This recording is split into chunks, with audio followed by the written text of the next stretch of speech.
Pokemon, A New Path. Chapter 1, Naoki. He opened his eyes to a silent room. The pendulum of an antique clock swung soundlessly on the wall, its rhythmic ticking absent in the stillness. Naoki bolted upright, gasping for air as if he'd been submerged underwater. "Where am I?" he muttered, his voice raspy and disoriented. He scanned his surroundings, bewildered. The room was rustic and sparsely furnished, with a single bed pushed against the wall. The bed creaked beneath him as he shifted, the sound amplified in the quiet room. Across from it stood a simple wooden desk, a worn backpack lying haphazardly on top. A faded calendar hung on the adjacent wall, its pages yellowed with age. A wooden cupboard stood in the corner, its paint chipped and peeling. A coal stove and an assortment of cookware cluttered the space beside it, a cast-iron skillet resting precariously on top of a stack of mismatched plates. The unfamiliar scene deepened Naoki's confusion. What happened? Wasn't I just working overtime? He ran a hand through his hair, trying to piece together the fragmented memories that swirled in his mind like a chaotic whirlwind. Ugh, my head. A wave of disjointed images and sensations surged through him, leaving him reeling. Had he transmigrated? After the initial shock subsided, Naoki pieced together the situation. It was true. He had died from exhaustion after 5 straight days of overtime and found himself reincarnated in this world. But this wasn't Earth. It was a world where humans coexisted with extraordinary creatures known as Pokemon. They inhabited every corner of the globe, the skies, the seas, the land. The Pokemon world, Naoki whispered, a mixture of awe and disbelief in his voice. He had played the games and watched the anime, even fantasizing about living in this carefree world where trainers embarked on adventures with their Pokemon. Could he, too, journey through this world like Ash Ketchum, catching Pokemon, battling gym leaders, and unraveling the mysteries of this world? The thought of escaping the daily grind and living life on his own terms thrilled Naoki. He could almost feel the wind in his hair as he imagined himself exploring lush forests, scaling towering mountains, and sailing across vast oceans. But he quickly tempered his excitement, a sense of foreboding settling in his gut. This world wasn't all sunshine and rainbows. The person he inhabited was also named Naoki, originally from the Paldea region. He had moved to the Hone region with his parents, who tragically passed away from an illness, leaving him orphaned and alone. The original Naoki, disillusioned by their deaths, sold their belongings and drifted aimlessly for years, a wandering soul seeking solace in solitude. Finally, at 20, he returned to his grandfather's abandoned ranch in Paldea, where he lived out his remaining days, his spirit withered and his heart heavy with grief. Despite living in the world of Pokemon, he never caught one, content with a solitary existence devoid of companionship or adventure. Naoki felt a pang of sadness for this life he inherited, a life marked by loss and unfulfilled dreams. He glanced at the clock, its hands indicating it was 2 a.m. His stomach growled, reminding him that the original Naoki hadn't eaten dinner. With a silent apology, he rose from the bed, his joints creaking in protest, and grabbed a pack of instant ramen from the backpack. He stoked the embers in the coal stove, adding a few pieces of firewood to coax a flame back to life. As the water heated, Naoki rummaged through the cupboards and drawers but found nothing but basic seasonings. The ranch had been neglected for years, the fields overgrown with weeds, the once thriving orchard now a tangle of gnarled branches and fallen fruit. He could almost picture the ranch in its prime, vibrant fields of crops, fruit-laden trees, a bustling Pokemon house filled with Miltanks and Wooloos, rows of beehives buzzing with activity, their honeycombs dripping with golden nectar. The water began to boil, its steam fogging up the small window above the sink. Just as Naoki opened the ramen packet, a strange message flashed in his mind, its characters glowing with an ethereal light. Instant ramen, a low-quality food with little nutritional value. Popular among field workers and travelers due to its ease of preparation. Effects unknown. Naoki paused, his curiosity piqued. What was that? He had never experienced anything like it before. He added the noodles to the boiling water, and as they softened, he tossed in the seasoning packet, its artificial aroma filling the air. He wasn't a great cook, but living alone had taught him the basics of survival. As the ramen finished cooking, another message appeared, its text shimmering in his mind's eye. Oversalted instant ramen, D-low-level food. Due to excessive salt, it has lost any potential benefits and can only fill the stomach. Consuming too much may cause thirst. Pokemon with a preference for salty flavors may enjoy it. Evaluation, it's bad, but not bad enough to make a Pokemon faint. Naoki's eyes widened. He recognized this. It was like the cooking interface from a mobile game called Culinary Master developed by his former company. It was a pay-to-win game disguised as a cooking simulator, where players' dishes granted characters magical abilities and stat boosts based on their rarity, ranging from F to SSS. D was nothing special, but F could even inflict debuffs. Is this my cheat ability? Naoki wondered, a glimmer of hope sparking in his eyes. The mention of Pokemon in the description intrigued him. Could this be his chance to turn his life around, to make a difference in this world? He scooped the noodles into a chipped bowl and took a tentative bite. His taste buds were assaulted by a wave of salt, the flavor overpowering any hint of the ramen's original taste. Naoki grimaced. Yep, definitely too much salt. It was barely edible, but it was the only thing he had. As he forced down the noodles, he pondered this newfound power, his mind racing with possibilities. Chapter 2, Past Events. Although he had a rough idea about the effect of the golden finger, Naoki had no way to test it out just yet. For one, he didn't have any Pokemon around, and secondly, the original owner was broke. At 3 in the morning, Naoki, having barely managed to fill his stomach, started to ponder his situation. Sure, traveling to this world was exciting, but survival came first, no matter where you were. After washing the dishes, he sat at the desk to go through the original owner's belongings. Being a wandering spirit, the backpack was pretty bare. A few sets of clothes, 3 packs of instant ramen, and a handful of loose change and bills were all that remained. Naoki counted the money, about 2,300 in total. This wouldn't last him a month, let alone fund a Pokemon journey. He sighed, calculating the currency conversion in his head. Man, this is rough. But then, thoughts of those adorable and powerful Pokemon from the anime popped into his head, and Naoki perked up. One step at a time, he told himself. Maybe it was the lack of sleep from his old life, or maybe his body was just exhausted, but as soon as he had a full belly, sleepiness washed over Naoki. He didn't fight it, relishing the thought of a good night's rest without worrying about being late for work or struggling to pay the bills. Tomorrow was a new day. He switched off the lights, lay down on the rickety wooden bed, and was soon fast asleep. The next morning, a knock on the door startled him awake. Naoki's eyes flew open, and he sat up, disoriented for a moment. Then it hit him, he was in another world. He let out a relieved sigh, but the knocking continued. Confused, Naoki ran a hand through his messy hair and opened the door to find an older gentleman wearing a brown vest and a black fedora. The man, who appeared to be in his 60s or 70s, had a warm, friendly smile on his face. Beside him stood a creature that looked like a lizard, standing upright on 2 legs. Its body was a vibrant green, shimmering in the morning light. A tire-like structure adorned its neck, and its sturdy, thick tail swayed gently behind it. Naoki's eyes lit up. He instantly recognized the Pokemon. It was a Cyclizar. The older man spoke. I heard you say yesterday that you'd be staying to take care of the ranch. I figured you might not be familiar with the work, and cleaning it up alone would be a lot, so I brought this little one along to help. Naoki blinked, a memory surfacing in his mind. The original owner of this body had indeed agreed to look after a ranch. Yesterday morning, when the original owner returned to the ranch, he bumped into the kind old mayor. Recognizing him, the mayor greeted him warmly and said, "This is the legacy your grandfather left for you. I knew you'd come back someday, so I've been stopping by to tidy up every now and then. Even though it's been empty for years, the house is still livable. You can stay here without a worry."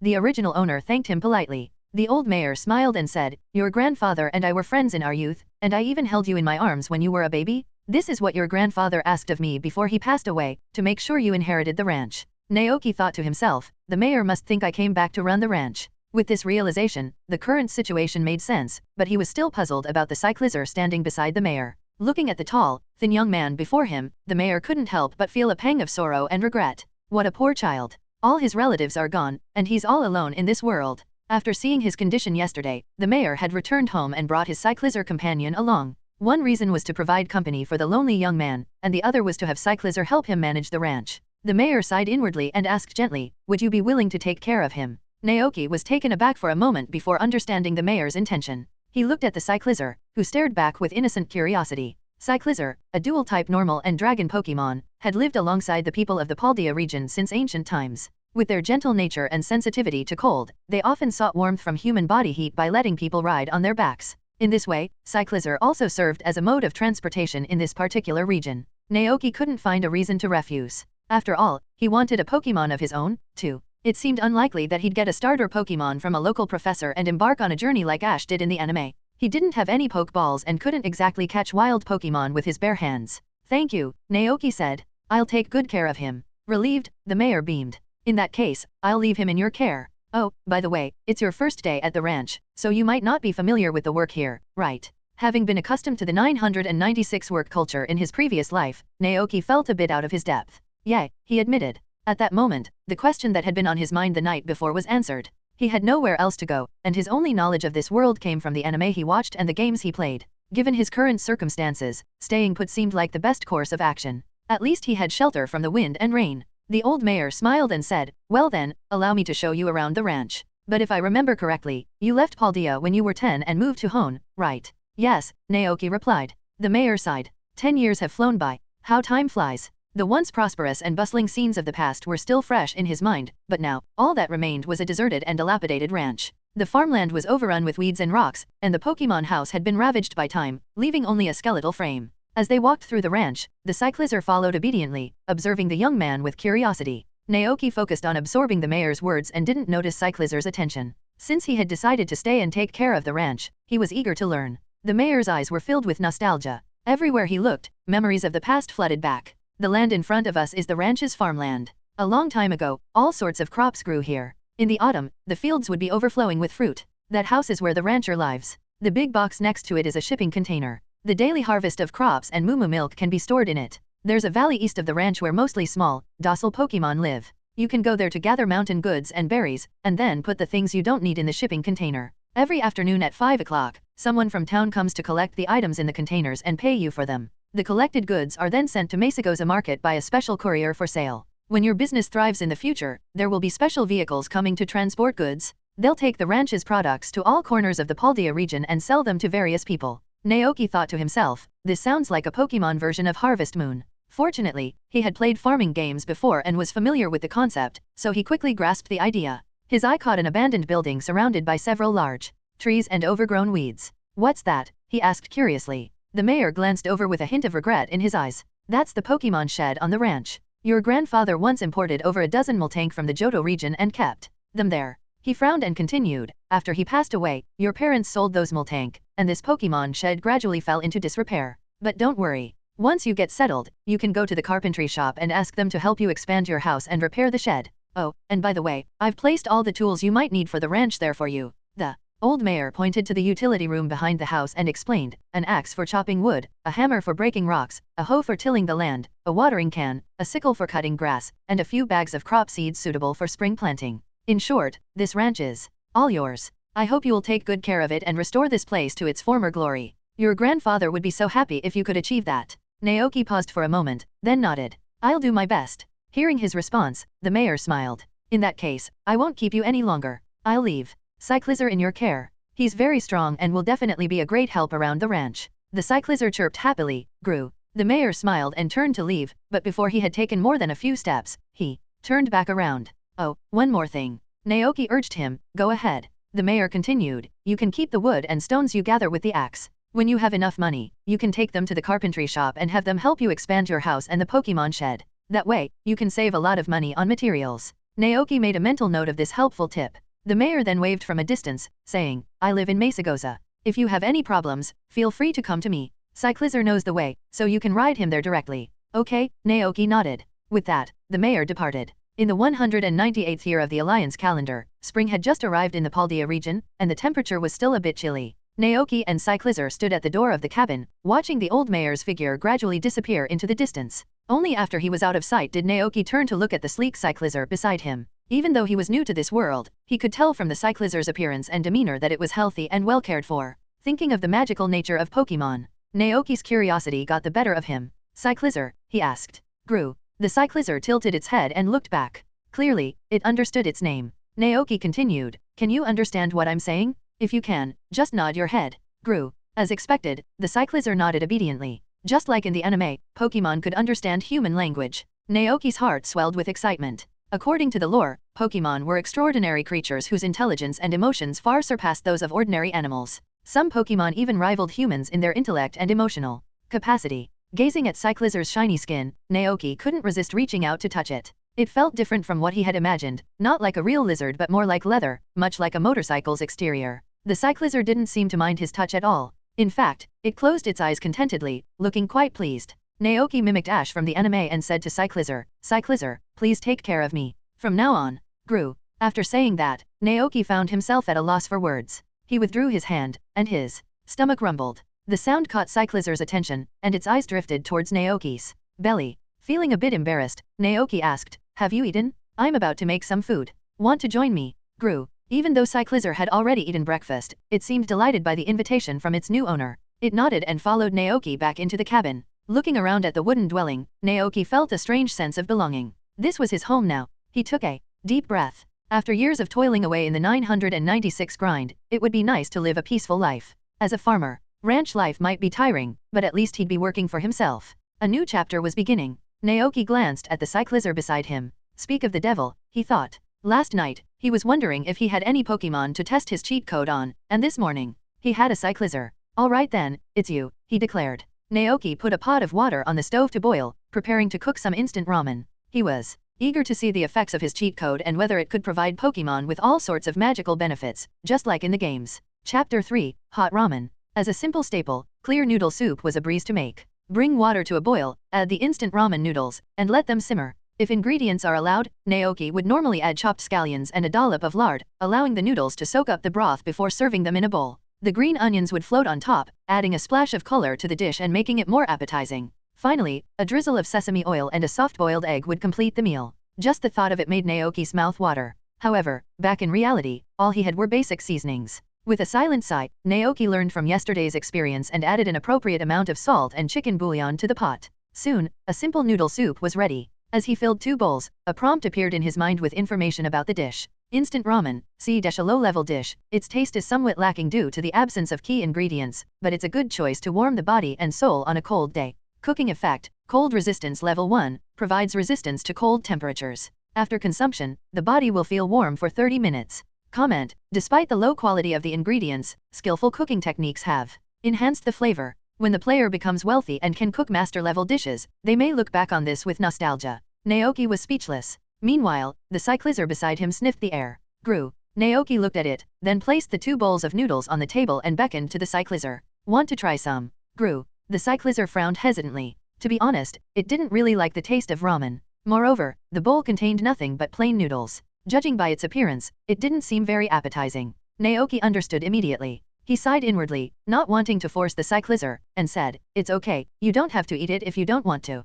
Then, excitement bubbling up, he added, "When I earn enough money to buy other ingredients, I'll make you something you'll love." Naoki was full of anticipation for his new life on the ranch. Hearing this, the cyclizer felt a pang of guilt. This was food specially prepared by its new owner. Would it be rude not to try it? With that thought, the cyclizer looked down at the steaming bowl of noodles and hesitantly chirped, "Grew. It would give this bowl of noodles a try?" The cyclizer reached out with its 2 little paws, picked up the bowl, and slurped down the noodles in one gulp. The anticipated unpleasantness didn't come. Despite the simple flavor, after finishing the noodles, cyclizer suddenly felt a warmth spreading through its body, as if it was nestled in its mother's embrace. Grew. Witnessing the cyclizer's reaction, Naoki was surprised at first, but then he quickly understood. He looked at the cyclizer, thinking about the effect of the hot noodle soup, and asked with a smile, "How does it feel?" The cyclizer snapped out of its reverie and looked down at itself, confused. Grew. Why had it suddenly become warm without anyone riding on its back? Seeing its reaction, an idea sparked in Naoki's mind. It seems that food really can benefit Pokemon, he thought, then asked, "Do you feel warmer, not as cold as before?" Even though it was spring, the temperature hadn't fully risen yet, and it was still quite chilly, especially in the mornings. The cyclizer looked up in surprise, as if asking, "How did you know?" Grew. Naoki smiled. "It's the power of food." Grew. The cyclizer looked puzzled. This concept was a bit too advanced for it. After all, it was just a cyclizer. Naoki didn't try to explain further. The cyclizer would understand eventually as they lived together. Having confirmed the effect of his cooking on Pokemon, Naoki was in a good mood. He quickly finished his breakfast, washed the dishes, and stepped outside. The neglected ranch was covered in lush vegetation, with bird Pokemon occasionally flying overhead in search of food. Breathing in the fresh air, Naoki took a deep breath and decided to explore the area. He wanted to familiarize himself with the place. As he walked through the ranch with the cyclizer by his side, Naoki realized it was larger than he had initially thought. A wooden fence surrounded the ranch, and the area within was quite spacious. To the east was a vibrant valley, the calls of wild Pokemon echoing from within. The farmland took up a third of the ranch. There was a lake in the southwest corner and a river flowing around it.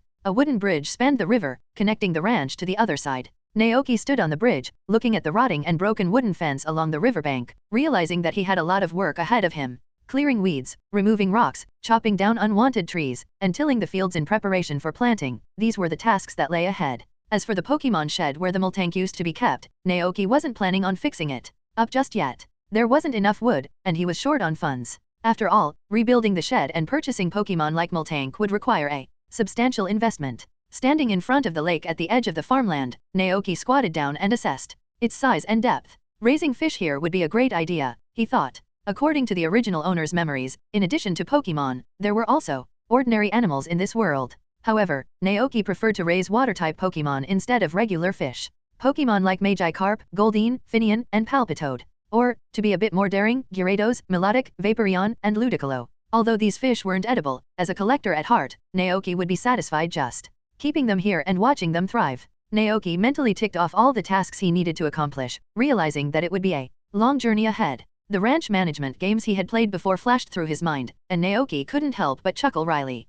He had just escaped the 996 grind, and now he might be facing 007, working from midnight to midnight, 7 days a week. Chapter 4, Koraiden. After exploring the ranch, Naoki had a good grasp of the layout. As he hurried back with the cyclizer, he remembered that the old mayor had left some things for him in the utility room behind the house. Naoki rounded the wooden house and arrived at the utility room. Opening the door, he found various tools neatly placed on a large box: a hammer, a sickle, a hoe, a watering can, an axe, a bag of crop seeds wrapped in red cloth, and a brown book titled Ranch Handbook. Most of the tools were made of iron and looked brand new, likely purchased by the kind old mayor as a gift. Naoki felt a surge of gratitude. He was indeed short on cash at the moment. After storing the tools, Naoki picked up the bag of seeds. Information about them immediately appeared in his mind. Turnip seeds, a spring crop that typically takes 3 months to mature, but in this world, it only takes about a month to harvest. Very suitable for novice ranchers. If cared for by grass-type Pokemon, its growth cycle can be shortened even further. Wow, Naoki was surprised.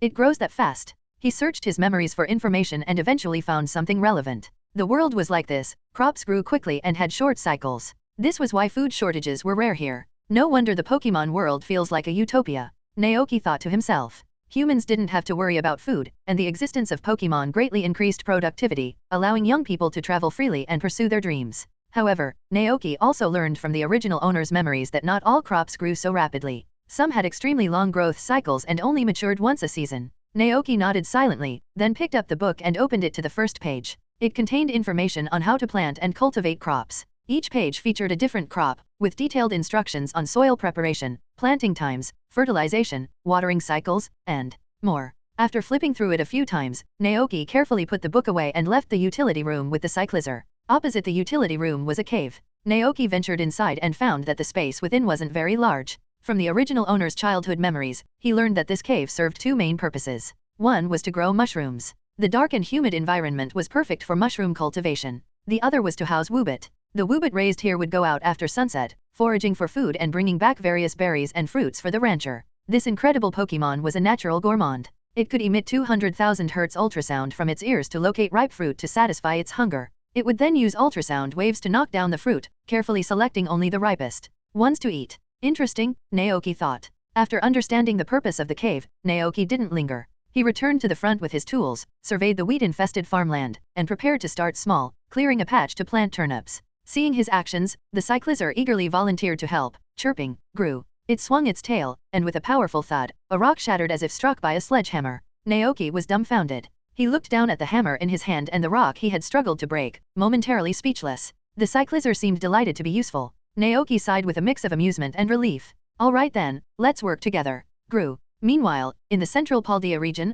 a basin nestled amidst towering, steep mountains housed a mysterious area known as Area 0. Beneath this area lay a modern, advanced laboratory. In the deepest part of the lab, Professor Olim, a Pokemon researcher specializing in the legends of Paldea, and her husband, Professor Turo, gazed excitedly at the tall, enigmatic machine before them. The time machine is finally complete, exclaimed Professor Olim, who wore a white coat and a necklace adorned with ancient animal teeth. Finally, I can see the Pokemon from the future and the past mentioned in the Scarlet Book. Professor Turo was equally thrilled. The couple had spent years in the depths of Area 0, conducting their research. One focused on the ancient past, the other on the future. With the unique properties of Area 0, they had finally developed this device. It could teleport Pokeballs and capture Pokemon from different timelines, bringing them to the present. Let's try it now. I want to see Pokemon from different eras with my own eyes, Professor Olim declared.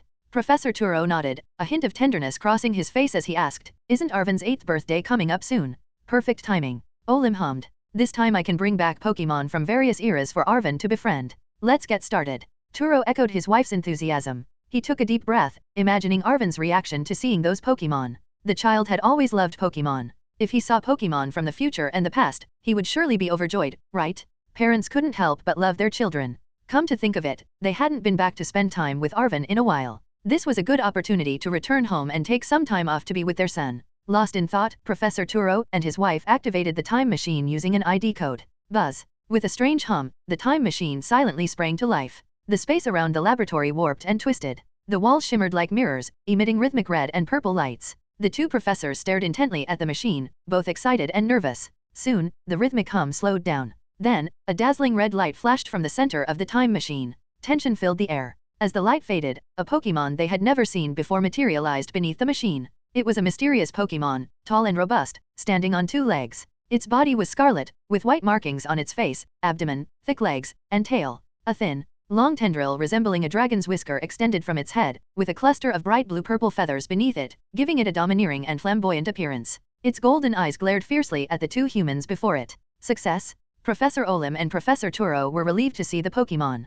Finally, their efforts had paid off? Let's get it into a Pokeball first, Professor Turo said calmly. Professor Olim nodded, raised her hand, and threw a pre-prepared Pokeball at the Pokemon. However, the moment the Pokemon saw the Pokeball, its golden eyes narrowed. It let out an unintelligible roar and casually swatted the Pokeball away with its right paw. The professors sensed hostility from the creature. Their expressions tightened, and they were about to release their own Pokemon. But then, the mysterious Pokemon from the past suddenly turned its head and looked around, as if confirming something. Soon, it seemed to have found its answer. In the next second, an unreadable emotion flickered in the Pokemon's eyes. It suddenly sprang forward, ignoring the two professors, and dashed out of the laboratory. It was so fast that it was gone before Professor Olim and Professor Turo could react. Then, it looked upward, the feathers on its head extending and transforming into wing-like structures, and it soared into the sky. How many years had it been waiting? Cora Iden couldn't remember anymore. The expression on that person's face, when it fell into the time machine, flashed through its mind. Worry, anxiety, panic, and the arm reaching out to grab it.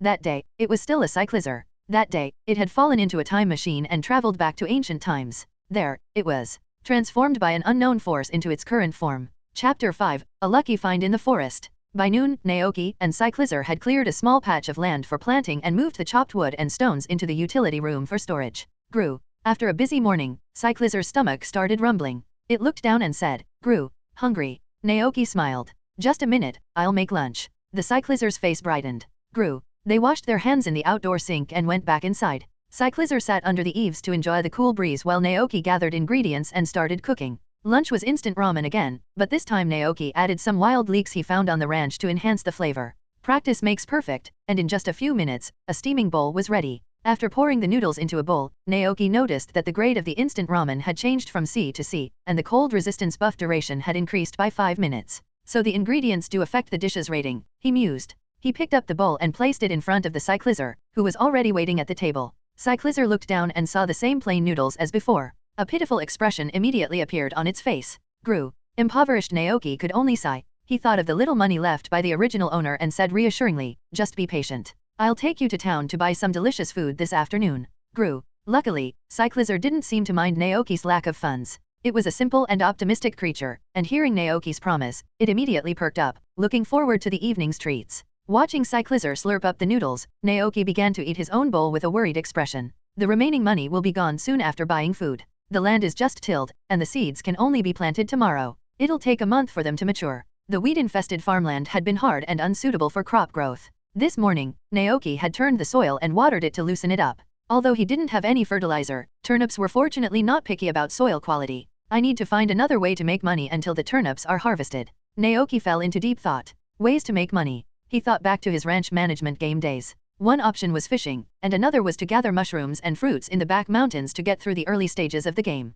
But he didn't have a fishing rod now, so the only option was to try his luck in the back mountains and see if he could find anything valuable. No sooner said than done. After lunch, Naoki prepared to head for the mountains. Upon learning of his intention, the Cyclizar, which had been walking upright, suddenly dropped to all fours, turned around, and called out, Gru. Naoki was startled for a moment, then realized that Cyclizar had switched to riding mode. Are you asking me to ride you? The Cyclizar nodded enthusiastically. Gru. Curious, Naoki climbed onto its back. As soon as he was settled, Cyclizar took off at a moderate pace, neither too fast nor too slow, carrying Naoki steadily towards the back mountains. Feeling the wind in his hair, Naoki thought, no wonder Cyclizar is used for transportation in Paldea. This feels just like riding a motorcycle. After crossing a country road, they entered a lush forest. Sunlight streamed through the leaves, creating a dappled pattern on the ground. There were green caterpie nestled in bushes, fletchling perched on branches, rustling sounds emanating from the undergrowth, and strange, juicy fruits hanging from the trees. Life was vibrant everywhere. Naoki dismounted from Cyclizar and observed the various Pokemon around them with interest. The Pokemon, in turn, tilted their heads curiously, studying this unfamiliar human who had intruded into their forest. Caterpie evolves into Metapod at level 7, then Butterfree at level 10. A good choice for novice trainers. Fletchling? If I remember correctly, it's a regional bird in Kalos. Its final evolution, Talonflame, is a fire/flying type. Seems like a pretty cool Pokemon. Could that little white mouse be a Pachirisu, native to Paldea? Naoki spotted 3 small figures in the grass. 2 slightly larger white mice cautiously poked their heads out, protectively shielding a tiny white mouse behind them. A family of 3. Naoki looked around but didn't see a fourth mouse. Sensing his gaze, the 3 mice trembled, then turned and scurried into the bushes, vanishing without a trace. Naoki was momentarily disappointed, but he had to admit, Pokemon like Pachirisu were quite cute. He hadn't considered himself a fan of furry creatures before, but seeing the adorable Pachirisu and their soft white fur, he felt a certain warmth in his heart. I wonder how they feel to the touch. The forest was teeming with Pokemon, and after taking a walk with Cyclizar, Naoki was filled with excitement. If he were a trainer, he would definitely pull out Pokeballs and battle them, then capture them after earning their trust. Both the fast-growing Caterpie and the promising Fletchling would be perfect additions to his team. Unfortunately, according to the original owner's memories, a standard Pokeball cost 200 Pokedollars, which he couldn't afford right now. With a sigh, Naoki shifted his focus from the Pokemon to the wild produce growing in the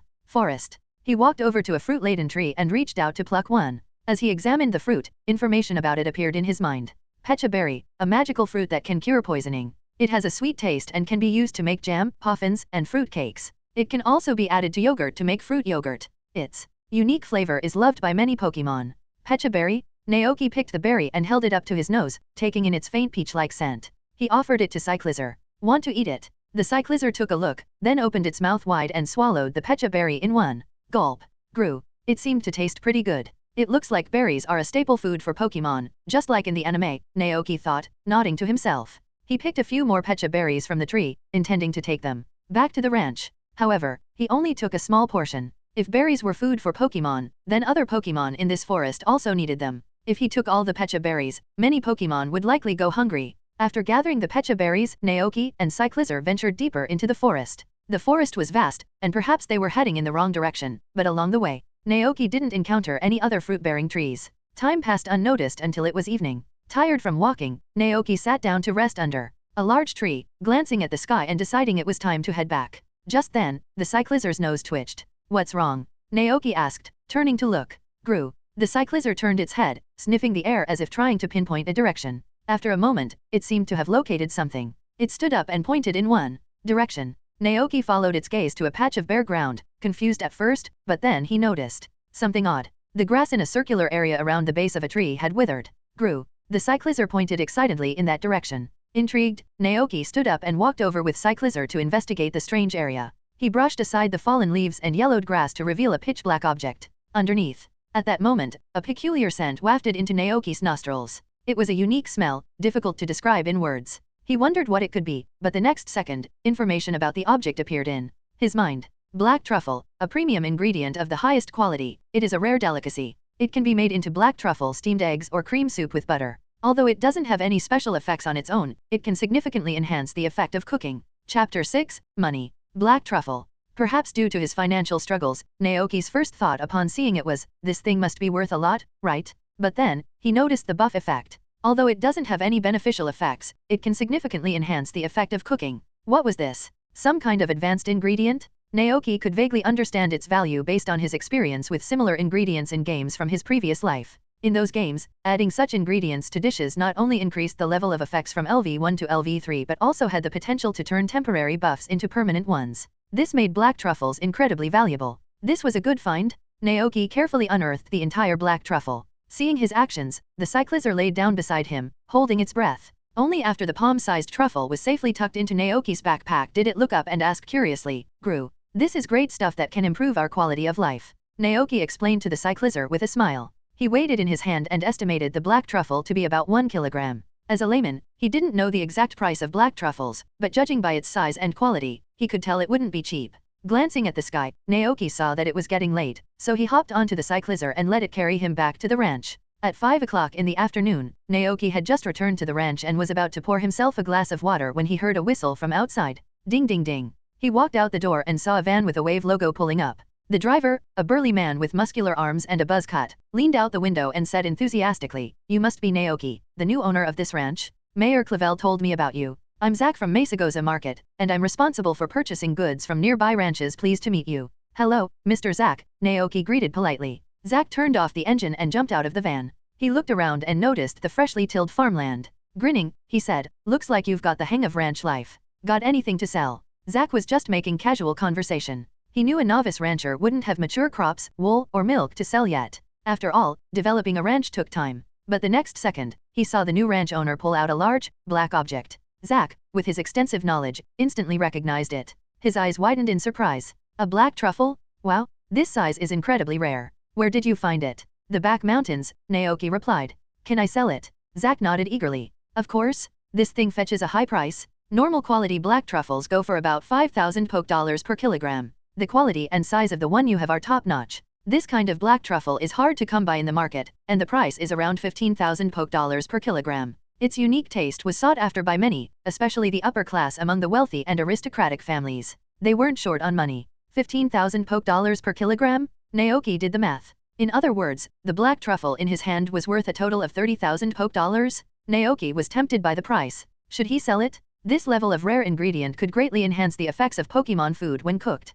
Could he? If he sold it, he would have enough money to buy seeds, repair the ranch, and stock up on food. For a moment, Naoki hesitated. But then, he made a decision. He had to think long-term. Even though the black truffle could improve his cooking, exchanging it for cash would accelerate the ranch's development and ultimately generate more income. Once the ranch was thriving, he could use the money to buy other high-quality ingredients with similar effects. With that in mind, Naoki no longer hesitated and decided to sell it. Zach retrieved a scale from his van, weighed the truffle, and pointed to the reading. 2 kg and 200 grams. He pulled out a calculator and a small notebook, did some quick calculations, and then announced, the total comes to 33,000 poke dollars. Okay, Naoki nodded. Then I'll take this black truffle off your hands, Zach said as he pulled out a stack of bills from his wallet and handed it over. Naoki took the money, counted it carefully, and let out a sigh of relief. The first money he had earned as a rancher was now in his hands. He could finally stop eating bland instant ramen. Zach still had to visit other ranches to collect goods. Before leaving, he looked around the ranch and suggested, aside from growing crops and raising Pokemon, there are many other ways to make money.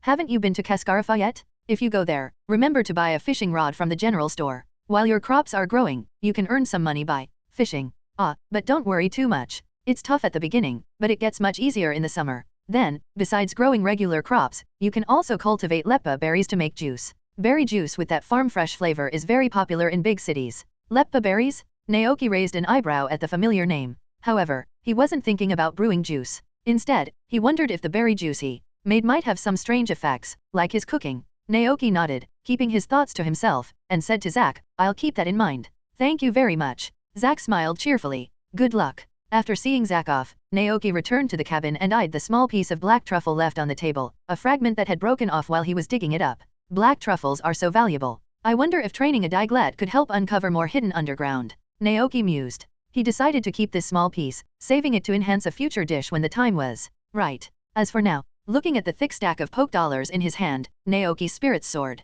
It was time to go shopping in town and buy some new ingredients for cooking. Naoki hopped onto Cyclizer, pointed in the direction of town, and the Cyclizer took off. As they rode, Naoki gazed at the sunset-painted sky and hummed a tune, riding on my beloved little motorcycle. Grew. The Cyclizer looked back, puzzled. His beloved little motorcycle? Was he talking about him? Chapter 7, Unexpected Arrival at the Ranch. Mesagoza was located in the southern region of the Paldea, a bustling coastal town. From the original owner's memories, Naoki knew the city was known for its various local festivals. For example, the Spring Festival, the Water Pokemon Rally, and the Summer-only fireworks display. These unique events attracted many visitors and combined with the flourishing agriculture and animal husbandry around the town, Mesagoza had developed steadily over time. The Mesagoza market within the town was even more famous. Naoki walked down the street with Cyclizer, observing pedestrians with various Pokemon strolling leisurely in the sea breeze. The atmosphere was cozy and relaxed. This time, besides buying food, Naoki had other important tasks. He needed to visit the town's carpentry shop, general store, seed shop, and the store that sold ranch Pokemon and ordinary animals. It's almost 6 o'clock, Naoki thought, a little worried the shops might close soon. He paused and asked the Cyclizer, are you hungry? Grew. The Cyclizer nodded, then shook its head. It was intelligent enough to understand that Naoki had things to do, so it could wait a little longer. Seeing its response, Naoki smiled, patted its head, and said, good boy, then let's go to the general store first. Grew. The town wasn't big. Perhaps to prevent visitors from getting lost, the locations of various shops were clearly marked on both street signs and billboards. Locating the general store on the map, Naoki headed straight for it. After crossing an intersection, a red brick building appeared before Naoki. It was evening, and the store was empty except for a bald man wearing glasses sitting behind the counter, fiddling with a fungus bag. Hearing the wind chimes jingle as the door opened, the man looked up. A customer? Welcome. Naoki greeted him politely, then asked, do you have any seasonings here? Yes, on the innermost shelf. Naoki walked over and found a wide variety of seasonings on the shelves, just as the man had said. oil, salt, vinegar, soy sauce, flour, spices, red bean paste, butter, sugar, pepper. Their prices were clearly marked on the shelves. For example, a bag of flour cost 200 poke dollars, a bottle of oil cost 100 poke dollars, and red bean paste cost 150 poke dollars. Looking at these prices, Naoki was a bit puzzled about the cost of things in the Pokemon world. A small bag of flour was the same price as a Pokeball. From that perspective, Pokeballs didn't seem that expensive. After a moment's consideration, Naoki bought one of each seasoning. When he brought his items to the counter, the shopkeeper looked surprised. He took out a bag and asked, "Did you just move to Mesagoza?" "Yes," Naoki nodded. The shopkeeper smiled. "Then enjoy your life in Mesagoza." "All right, the total comes to 2,820 poke dollars." Naoki didn't pay immediately. Instead, he asked, "Do you have fishing rods here?" "Fishing rods?" "Yes." The shopkeeper turned around and retrieved a few fishing rods from a shelf, placing them on the counter. "Each fishing rod has a different price," he explained. "This one is 2,000 poke dollars. If you pair it with bait, you can catch Pokemon and fish anywhere there's water. This fishing rod costs 5,000 poke dollars. It's made of higher quality materials, so it performs better than the 2,000 poke dollar rod and is more durable. And this one here is 15,000 poke dollars. It's the newest and most powerful fishing rod, made with the most advanced materials and boasting top-notch performance." Naoki's eyes scanned the three fishing rods. He ultimately chose the standard 2,000 poke dollar rod, planning to use it for the time being. The total comes to 4,820 poke dollars. "Since this is your first time shopping here, I'll give you a box of bait for free. Please come again." The shopkeeper smiled and handed him a tin can. "Thank you," Naoki said, taking his purchases and leaving the store. His next stop was the carpentry shop, located on the edge of town with a forest behind it. A wooden stake stood outside the shop, a saw stuck in it. Just as Naoki was about to knock, the door opened. A sturdy woman with a high pink ponytail and a headband emerged. After Naoki explained his purpose, she led him into the workshop at the back. "Are you the new ranch owner who just moved here?" she asked curiously. Naoki was slightly taken aback, then realized that Mayor Clavel had probably informed her of his arrival. He nodded. "My name is Naoki. Just call me Cora," the woman replied. "Yes, Miss Cora." As they walked, Cora explained the process of expanding the ranch house. "You haven't named the ranch yet, have you?" Naoki shook his head. "Not yet. I only arrived yesterday." "No worries, just making conversation," Cora said with a smile. "Well, Mayor Clavel filled me in. You're here to learn about restoring the Pokemon shed and expanding the house, right?" "That's right. Then let me explain. Repairing the Pokemon shed requires 50,000 poke dollars and 300 pieces of lumber. Once repaired, you can raise Moltank and Mary up there. Of course, that's a bit pricey for you right now, so I recommend starting with building a chicken coop and raising regular chickens. The eggs they lay can be sold for profit. A chicken coop only needs 20,000 poke dollars and 150 pieces of lumber. Also, you'll need to build a silo on the ranch to store feed. We'll give you one for free the first time you build it." Naoki nodded thoughtfully, taking mental note of the prices. "What about expanding the house?" he asked. "That's much simpler," Cora replied. "A fully functional house would cost around 2 million poke dollars. We can help you add a second floor, a separate kitchen and bathroom, and renovate the basement. Usually, ranchers use the basement for making wine. We also offer custom furniture services. Besides basic tables, chairs, and benches, you can also buy wallpaper, carpets, refrigerators, storage cabinets, various light fixtures, and so on." 5 minutes later, Naoki walked out of the carpentry shop.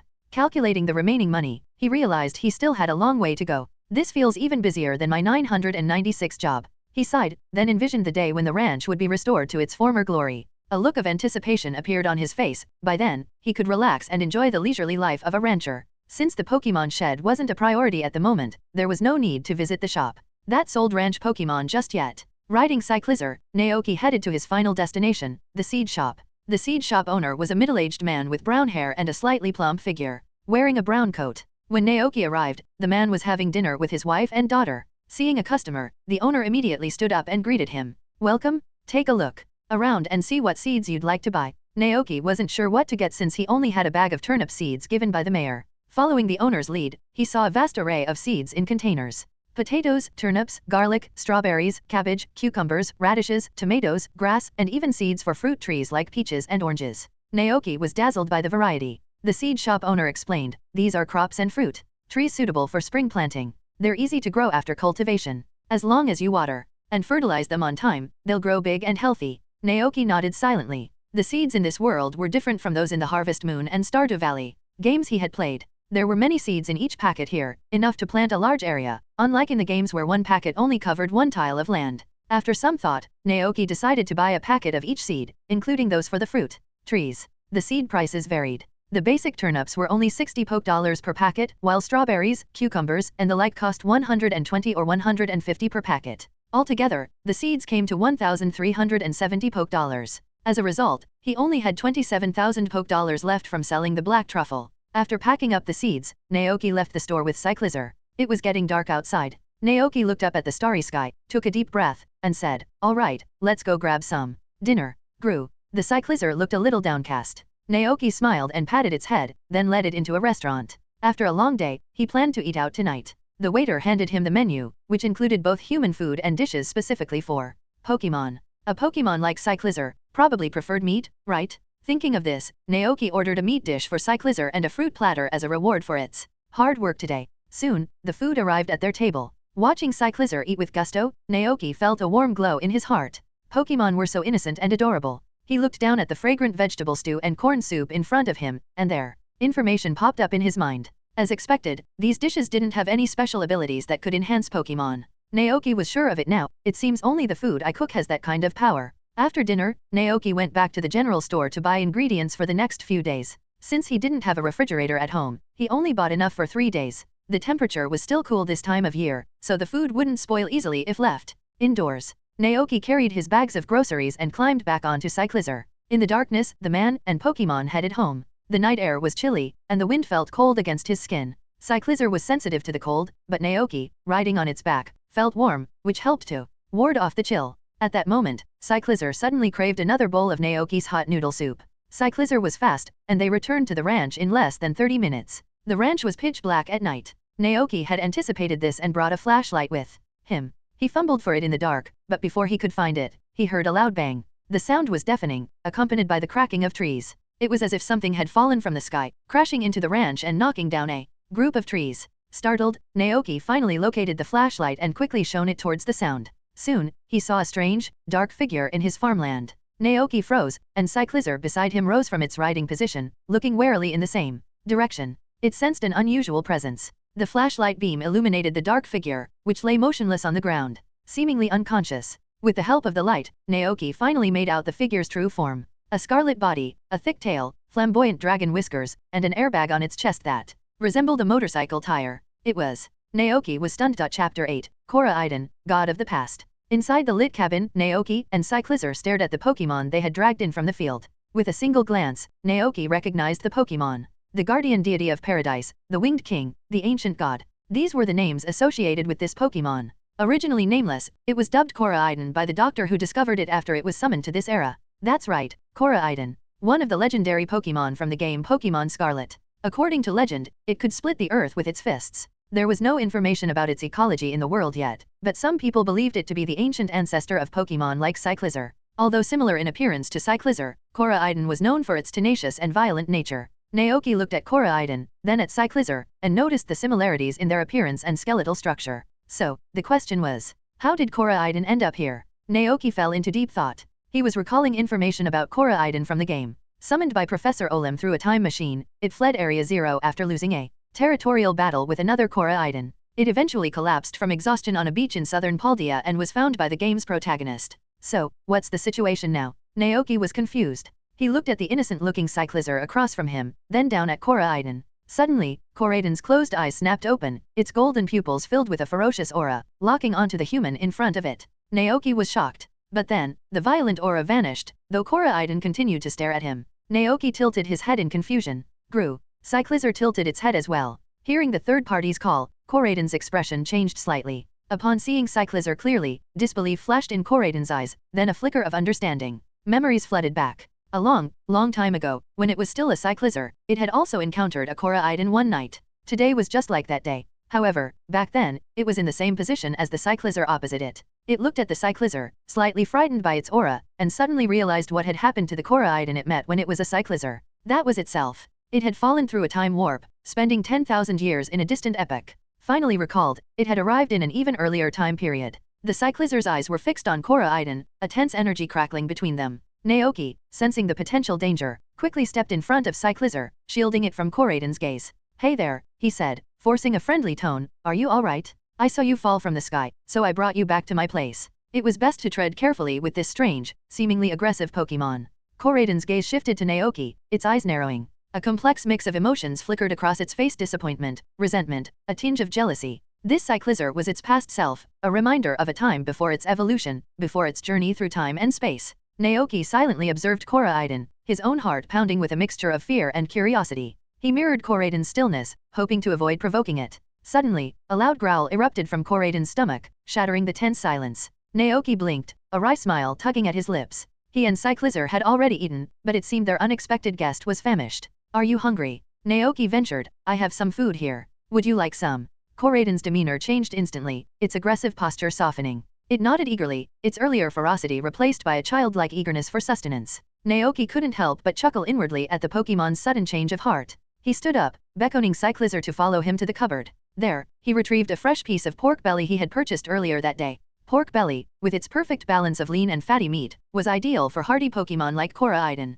He carefully washed and trimmed the meat, then sliced it into bite-sized pieces, placing them in a bowl. Next, Naoki gathered the seasonings he had purchased: dark soy sauce, light soy sauce, oyster sauce, sugar, black pepper, and cornstarch for thickening. He combined these in a bowl, mixing them thoroughly with the pork belly until the meat was evenly coated. Once the flavors had melded, he transferred the pork to a skillet and began to cook it slowly over medium-low heat. Soon, golden fat began to sizzle, filling the room with an irresistible aroma. The marinated pork slowly turned a rich golden brown, its succulent juices bubbling enticingly. Naoki glanced back at Koraiden, who had shifted to a quadrupedal stance, its eyes glued to the pan, drool dripping from its chin. Even Cyclizer, despite having already eaten, couldn't help but salivate at the tantalizing smell. Naoki smiled to himself. He estimated the cooking time, and when the pork was done, he divided it into 2 plates. As he looked down, information about the dish materialized in his mind. Pan-seared pork belly, ingredients, heat, seasoning, and unique cooking techniques create this popular dish. The juicy, flavorful pork belly provides unparalleled vitality to Pokemon.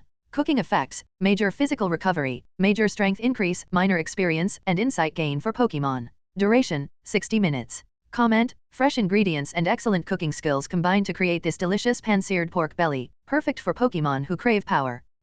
Naoki was surprised by the high quality of the dish, but he noticed the short duration of its effects. He recalled the black truffle he had found earlier. Could adding this rare ingredient make the effects permanent? He would have to experiment later. He brought the plates to Cyclizer and Koraiden, watching as they devoured the pork with gusto. Then, an idea struck him. He retrieved 2 glasses, 2 berries, and 2 bottles of Muma milk. A refreshing juice would be the perfect complement to the rich meal, and he was curious to see if squeezing juice directly from the fruit would trigger his cooking ability. The berries resembled ordinary fruits, but there weren't enough to make a full serving of juice. Naoki decided to add some milk to the mix. After washing his hands, he squeezed the juice from the berries into the glasses, then added the Muma milk and stirred. The milk, purchased from the Mesagoza market, was a 500 ml bottle and had cost him 120 poke dollars. As the juice and milk blended, Naoki watched as information about the concoction appeared in his mind. Berry milk: see a blend of fresh berries and nutritious Muma milk. This fruity drink is a delightful treat for Pokemon. Cooking effect: limited to Miltank or Tauros. After consumption, the quality of milk produced by the drinker will be slightly improved, making it tastier and more nutritious. Comment: delicious berry milk, a treat you deserve? Chapter 9, Flavors of the Past. Improve the quality of milk? Exclusive to Miltank or Tauros. Naoki raised an eyebrow, surprised. He had assumed his cooking would enhance a Pokemon's strength and speed or provide other direct benefits. But this indirect buff, this enhancement of a specific product, was a new revelation. It would be incredibly useful on the ranch. Would other dishes yield similar effects? There were so many possibilities and so many recipes to discover. It would take a lifetime, perhaps even 50 years, to explore them all. But regardless, Naoki's curiosity was piqued. He was eager to experiment and uncover the hidden potential of his culinary creations. Plenty of time for that, he mused, turning to offer the glasses of berry milk to Cyclizer and Koraiden. While neither were milk-producing Pokemon, the drink would still be a refreshing treat. Before being summoned by the time machine, Koraiden had just finished a fierce battle with another Koraiden. It had sustained minor injuries, but the urgency to return to this time and space had driven it to rush home without rest. Now, having devoured Naoki's cooking and savoring the familiar flavors, Koraiden felt rejuvenated, its injuries healing rapidly. Overcome with gratitude and affection, it approached Naoki, licking his face with its long tongue. Naoki, initially startled, remembered Koraiden's playful nature from the anime. He relaxed, a chuckle escaping his lips. But as Koraiden's saliva dripped down his face, he gently pushed the Pokemon away. Koraiden, unfazed, crouched nearby with a goofy grin, its thick tail thumping against the floor as it watched Naoki wash his face. After Cyclizer finished its meal, Naoki cleared the table, washed the dishes, and stretched his weary muscles. It had been a long day, and it was time for some much-needed rest. There was no bathroom in the ranch house, so Naoki stepped outside and rinsed himself off with the garden hose. He then retreated to bed, yawning as he flipped through the ranch encyclopedia, studying the information on spring crops. He had a lot to do tomorrow, clear the fields of unnecessary trees and rocks, till the soil, plant seeds, and saplings. He also planned to try fishing, hoping to catch something he could sell to supplement his income. Until the crops matured and the Pokemon house was repaired, this was his only means of making money. As Naoki drifted to sleep, he glanced at the bedside where Cyclizar lay sprawled on the floor, yawning sleepily. Koraiden had also found a comfortable spot and closed its eyes. The familiar scent of Naoki, the comforting environment, and the lingering aroma of food created a sense of ease and security. Despite the ranch's remote location, Naoki wasn't afraid. Cyclizar's presence offered a sense of protection, and Koraiden, despite its initial aggression, seemed to have settled into a peaceful slumber. Naoki smiled, then turned off the light and surrendered to sleep. The next morning, his internal alarm clock, honed from years of corporate life, woke him at the crack of dawn. A glance at the pendulum clock on the wall told him it was only 6:15 a.m. He briefly considered going back to sleep, but the thought of the day's tasks ahead quickly dispelled any lingering drowsiness. He rubbed his eyes, got out of bed, and started preparing breakfast. The rustling sounds woke Koraiden, who, upon seeing Naoki up and about, simply rolled over and went back to sleep. Cyclizar, however, perked up immediately. Naoki chuckled as he passed by, patting the Pokemon's head. "Go back to sleep," he said softly. "I'll wake you when breakfast is ready." Cyclizar let out a soft greya and obediently curled back up on the floor. For breakfast, Naoki decided to make a sandwich for Cyclizar. He combined toast from the Masagoza market with leftover steak, freshly sliced tomatoes and lettuce, and a generous slathering of cheese sauce. As he assembled the sandwich, the familiar information popped up in his mind. Sandwich, a combination of fresh ingredients, meat, and vegetables, rich in nutrition, and ideal for breakfast. Cooking effect, minor energy increase, making Pokemon more energetic and less prone to sleepiness. Evaluation, a basic sandwich, but a great choice for breakfast. Just a minor energy boost. Naoki mused, a hint of disappointment in his voice. But then, he considered that the only ingredient he had actually cooked was the steak, and the result seemed rather impressive. After serving Cyclizar its breakfast sandwich, Naoki turned to prepare his own. He eyed the remaining pack of instant ramen, deciding against wastefulness. However, as he was about to dig in, Koraiden, ever vigilant, noticed the discrepancy. It glanced down at its own sandwich, then at Naoki's bowl of steaming noodles. With a sudden burst of energy, it switched to a bipedal stance, snatched the bowl, and began to slurp down the noodles with gusto. Naoki watched in astonishment. "You like that stuff?" For Koraiden, this bowl of ramen was a taste of home, the first meal Naoki had prepared for it, a meal with special significance. In the future, as the ranch prospered, Naoki would rarely make instant ramen again. Now, seeing it once more, nostalgia flooded over Koraiden. "Grayoaoaishi-Koraiden exclaimed, its voice muffled by noodles. Naoki couldn't understand the exact words, but Koraiden's expression clearly conveyed its delight. It was a stark contrast to Cyclizar's indifference towards the ramen. After washing the dishes, Naoki grabbed his hoe and headed outside, ready to tackle the day's work. Thanks to yesterday's practice, Naoki and Cyclizar had developed a good working rhythm. Cyclizar used its powerful tail to smash rocks and clear debris, while Naoki followed behind, tilling the soil with his hoe. They encountered a few large trees that were too tough for Naoki to handle alone. He handed the axe to Cyclizar, who expertly felled them with swift, precise strikes. Koraiden observed this from a distance. Suddenly, it let out a series of excited cries and then charged towards a large tree. It wrapped its arms around the trunk, muscles bulging, and with a mighty heave, uprooted the entire tree, tossing it aside as if it were a mere twig. Naoki and Cyclizar watched in stunned silence.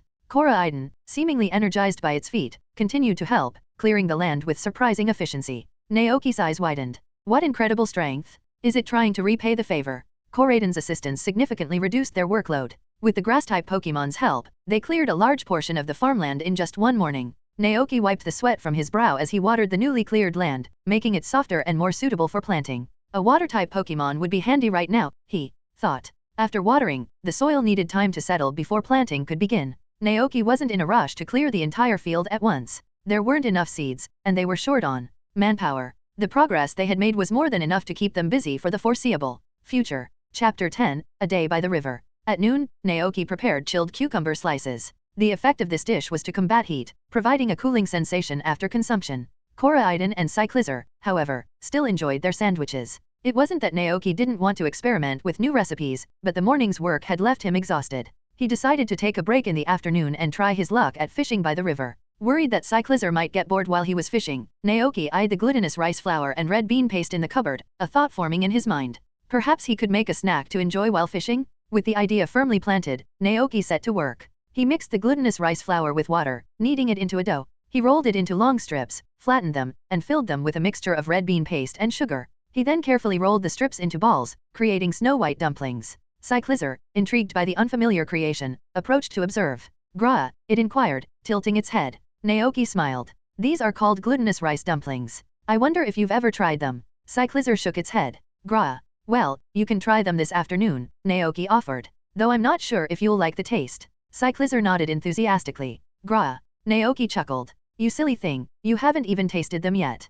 Aren't you worried they might taste like instant ramen? Gra. Cyclizer touched its head with its claws, embarrassed. Koraiden, on the other hand, found the exchange utterly baffling. Had it truly been that simple-minded before? Did Koraiden perceive it in the same way now? Naoki, observing the interaction, turned to Koraiden. Koraiden, he began, and the legendary Pokemon immediately trotted over to stand beside him. Gra. Cyclizer questioned, tilting its head in confusion. Naoki paused, considering his words, then asked, did you come here from the Paldea crater? He wanted to confirm if this Koraiden shared the same backstory as the one from the games, fleeing Area Zero due to a territorial dispute with another Koraiden. Koraiden nodded, its eyes filled with a mix of sadness and determination. Naoki's suspicions were confirmed. As expected, he thought to himself. He then inquired, were you fighting with another Koraiden before arriving here? Koraiden looked at him in surprise, Graoaoaishi. It couldn't believe Naoki knew about the battle. Naoki smiled inwardly. Of course he knew. But he didn't want to dwell on the painful past, so he asked instead, what are your plans for the future? Koraiden's answer was a determined go, ah. Although Naoki didn't understand the exact words, the meaning was clear. Koraiden wanted to stay here. This was exactly what Naoki had hoped for. Koraiden's strength would be an invaluable asset to the ranch. Naoki tried to maintain his composure as he replied, you can stay, but you have to help me manage the ranch. Before he could finish, Koraiden eagerly nodded in agreement. At that moment, the last dumpling was wrapped, and Naoki placed them in the steamer to cook. He then grabbed a stool, a fishing rod, and some bait, heading towards the river that bordered the ranch. Before casting his line, he turned to Koraiden and Cyclizer, I'm going fishing. You two go have some fun. In the springtime, the ranch was dotted with dandelions and small yellow wildflowers. Cyclizer, taking Naoki's advice, wandered off to play. Its attention was caught by a butterfly, and it excitedly chased after it through the tall grass. After a while, Cyclizer came to a stop in front of a fluffy white dandelion. It lowered its head, curiously examining the delicate seed head. Suddenly, a tickle in its nose caused Cyclizer to sneeze, sending the dandelion seeds scattering into the blue sky. Cyclizer raised its head, an innocent curiosity in its eyes. Naoki turned to Koraiden, who was standing beside him, observing the scene with interest. Aren't you going to play? Naoki asked. Gaa. Koraiden shook its head, its gaze fixed on the flowing river and the shadows of fish darting beneath the surface. It then looked at the fishing rod in Naoki's hand, a mischievous glint in its eyes. Suddenly, a light bulb seemed to go off in Koraiden's head. Before Naoki could react, Koraiden's aura surged, and it leaped high into the air, transforming into its sprinting build form as it crashed into the river with a mighty splash. Splash! Water erupted into the air, raining down in a torrential downpour. Naoki stood dumbfounded, staring at the scene in amazement. Koraiden emerged from the water, a triumphant grin on its face. Gay! It exclaimed, clearly proud of its accomplishment. Naoki watched as the churning water settled, revealing several fish floating belly up, their eyes wide and unblinking. They had been stunned by Koraiden's forceful entry. Naoki was speechless for a moment. He finally managed to say, I appreciate your enthusiasm, Koraiden, but there was no need for such a dramatic display. Koraiden's head drooped, disappointment evident in its eyes. Gah! Naoki quickly reassured it. No, I'm not blaming you. You did a great job. Koraiden's eyes lit up. Jogashi dash. Naoki sighed, shaking his head with a smile. He instructed Koraiden to gather the stunned fish and place them in a bucket filled with river water. Koraiden eagerly complied, scooping up the fish with surprising dexterity. The fish weren't very large, but for Naoki, who was just starting out, this was a good haul. He picked out 3 Magi-carp that had been caught in the chaos. Koraiden looked at the 3 red fish, puzzled. Gao, they're not for eating, Naoki explained. He had initially intended to release them back into the river, but then he remembered the lake on his ranch. He could raise Magi-carp alongside the Multank he planned to acquire. It would be a long process to get the ranch up and running, so why not raise some fish in the meantime? Not just Magi-carp, but the other river fish as well. Naoki carried the bucket to the lake and gently released the 3 Magi-carp. He watched them for a few moments, unsure if they were merely stunned or if Koraiden's attack had been fatal. Fortunately, the Magi-carp were unharmed. After a few minutes of floating listlessly, they slowly regained consciousness. They swam off into the depths of the lake, with a dazed look on their face. Chapter 11, Gifts and Discoveries. New facilities added to the ranch, fish pond +1. Naoki thought with a satisfied smile as he watched the Magi-carp explore their new home. His fishing plans had been derailed by Koraiden's antics, but Naoki, checking the time, decided to head back to the house and see if the dumplings were ready. As he turned to leave, bucket of fish in hand, Cyclizer bounded towards him, clutching a small yellow wildflower in its claws. For me? Naoki asked, surprised and touched by the gesture. Cyclizer nodded, a wide, innocent grin on its face. Naoki accepted the flower, examining the delicate petals. Perhaps this is why so many people love Pokemon, he mused. Their simple, pure kindness. Most Pokemon would remain loyal for life if treated well, even protecting their trainers with their own lives. With a warm feeling in his chest, Naoki stroked Cyclizer's head and turned to call Koraidon back. But the legendary Pokemon was nowhere to be seen. Naoki spotted Koraidon darting through a patch of colorful wildflowers, scattering butterflies in its wake. A few minutes later, it returned, clutching a bouquet of bluebells, tulips, and hyacinths. Naoki couldn't help but chuckle. It seemed Koraidon had a competitive streak, even when it came to gift-giving. Although it was a legendary Pokemon, its actions were more akin to those of an eager child. Koraidon presented the bouquet to Naoki. "Gah!" it declared proudly. Naoki sighed good-naturedly, accepting the flowers. As he reached for the bucket, Koraidon nuzzled its head against him, seeking affection. Naoki couldn't help but laugh, patting Koraidon's head. "You're such a child," he said, shaking his head with amusement. Satisfied, Koraidon bounced away, ready to continue its exploration. "Let's go," Naoki called, and the three of them headed back to the house. He left the bucket in a shady spot to prevent the fish from overheating, planning to sell them to Zack later that evening. After confirming that the dumplings weren't quite done, he sat at the desk and pulled out the ledger and pen he had purchased from the general store. Keeping meticulous records of expenses and income was essential for a successful rancher. It would help him stay organized as the ranch grew and prevent him from making costly mistakes. Naoki began to record the day's transactions. Spring, year 198, day 5. Income, black truffle plus 33,000. Expenses, seeds, fishing rod, seasonings, ingredients minus 4,190. Remaining funds, 28,810. Spring, year 198, day 6. Income, fish plus. Expenses, oh. The fish hadn't been sold yet, and Naoki didn't know their value. He left a blank space, intending to fill it in later that evening after the transaction. Naoki diligently noted the estimated costs for expanding the house and repairing the Pokemon and chicken houses. This would help him track progress and maintain motivation as he worked towards these goals. Satisfied with his bookkeeping, he stood up and checked the steamer. The glutinous rice dumplings were finally ready. Enveloped in steam, they looked like plump, white babies. As Naoki peered in, their information materialized in his mind. Glutinous rice dumplings, be a springtime delicacy made with glutinous rice and red bean paste, quite popular among young people. Cooking effect, limited to bug-type Pokemon. Level 2 silk enhancement, moderately increases the toughness and strength of silk. Adding ingredients with elemental properties may cause further changes in the Pokemon that consume it. Evaluation, soft and chewy, sweet and delicate, with a hint of red bean flavor. A delicious snack. Limited to bug-type Pokemon? Naoki's interest was piqued. The dumplings, though identical in appearance, varied in their level of enhancement. Some were level 1, others level 2, and the best of the bunch were level 3. But what truly intrigued Naoki wasn't the bug-type Pokemon limited aspect, but the mention of ingredients with elemental properties. He couldn't recall any such ingredients in the Pokemon world, but they certainly existed in the mobile game. Ice-type berries, electric-type lemons, and so on. Could he grow them in this world? Naoki's initial skepticism was quickly replaced by a memory of a specific dish from the game, grass cake. Feeding it to the players' in-game helpers would cause them to care for crops, and these crops would then undergo mutations. Ordinary mushrooms would become armor mushrooms, regular lemons would become electric lemons, and apples would become lum apples. If he could replicate the grass cake and feed it to Pokemon, could they also gain these magical abilities? Naoki thought it was possible. However, as a programmer, not a chef, he didn't know the recipe or the ingredients for the grass cake. How does one make a cake out of grass? It seemed like something only a cartoon character could concoct. But if successful, he could potentially create dumplings with electric properties by adding electric lemons, allowing a caterpie to produce electrified silk. The possibilities were endless. Naoki's heart raced with excitement. It seems the next step is to try and recreate the grass cake recipe. But not yet. The ranch was in its infancy, and every penny counted. With that in mind, Naoki set the dumplings aside to cool. Cyclizer eyed them curiously, while Koraidon seemed less interested. "They're hot right now," Naoki warned Cyclizer.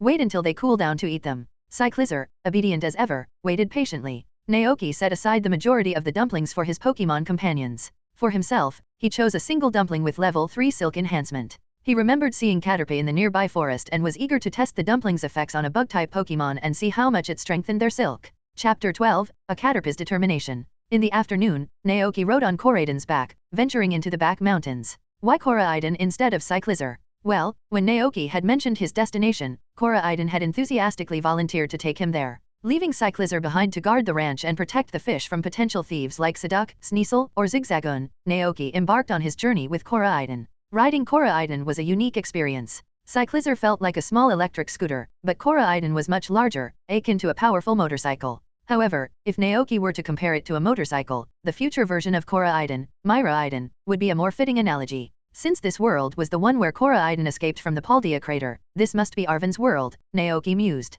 Which meant Professor Olim had likely perished. His thoughts drifted as Koraidon swiftly carried him into the heart of the mountains. Their goal wasn't to forage for sellable goods this time but to find a caterpie to test the effects of his cooking. The afternoon sun filtered through the lush canopy, casting dappled shadows on the forest floor. The calls of bird Pokemon echoed through the trees. Naoki patted Koraidon's shoulder, signaling it to slow down. He scanned the surroundings, searching for signs of caterpie among the dense foliage and tall grass. Caterpie were notoriously weak Pokemon. While Magikarp and Wimpod might be weaker, caterpie weren't much stronger. Before evolving, their moveset was limited to tackle, string shot, and bug bite. Even after evolving into Metapod, they could only harden, leaving them defenseless against attacks. Only upon reaching their final form, Butterfree, did they truly undergo a metamorphosis, transforming from a vulnerable caterpillar into a beautiful butterfly. In the wild, these weak green caterpillars were often preyed upon by other Pokemon, Pidgeotto being one of their most common predators. To avoid detection, caterpie usually hid in dense vegetation, relying on camouflage for survival. A rustling sound emerged from the nearby grass. Naoki dismounted from Koraidon, approaching the sound with light footsteps. The Pokemon hiding in the underbrush froze, the rustling ceasing abruptly. Naoki gently parted the leaves to reveal a green caterpie, its body tense and trembling with fear. Bingo! Naoki's eyes lit up, but he quickly noticed that the caterpie appeared injured. Upon closer inspection, he saw several claw marks on its body, likely inflicted by a bird Pokemon. The caterpie, realizing it had been discovered, stared at Naoki and Koraidon with wide, terrified eyes.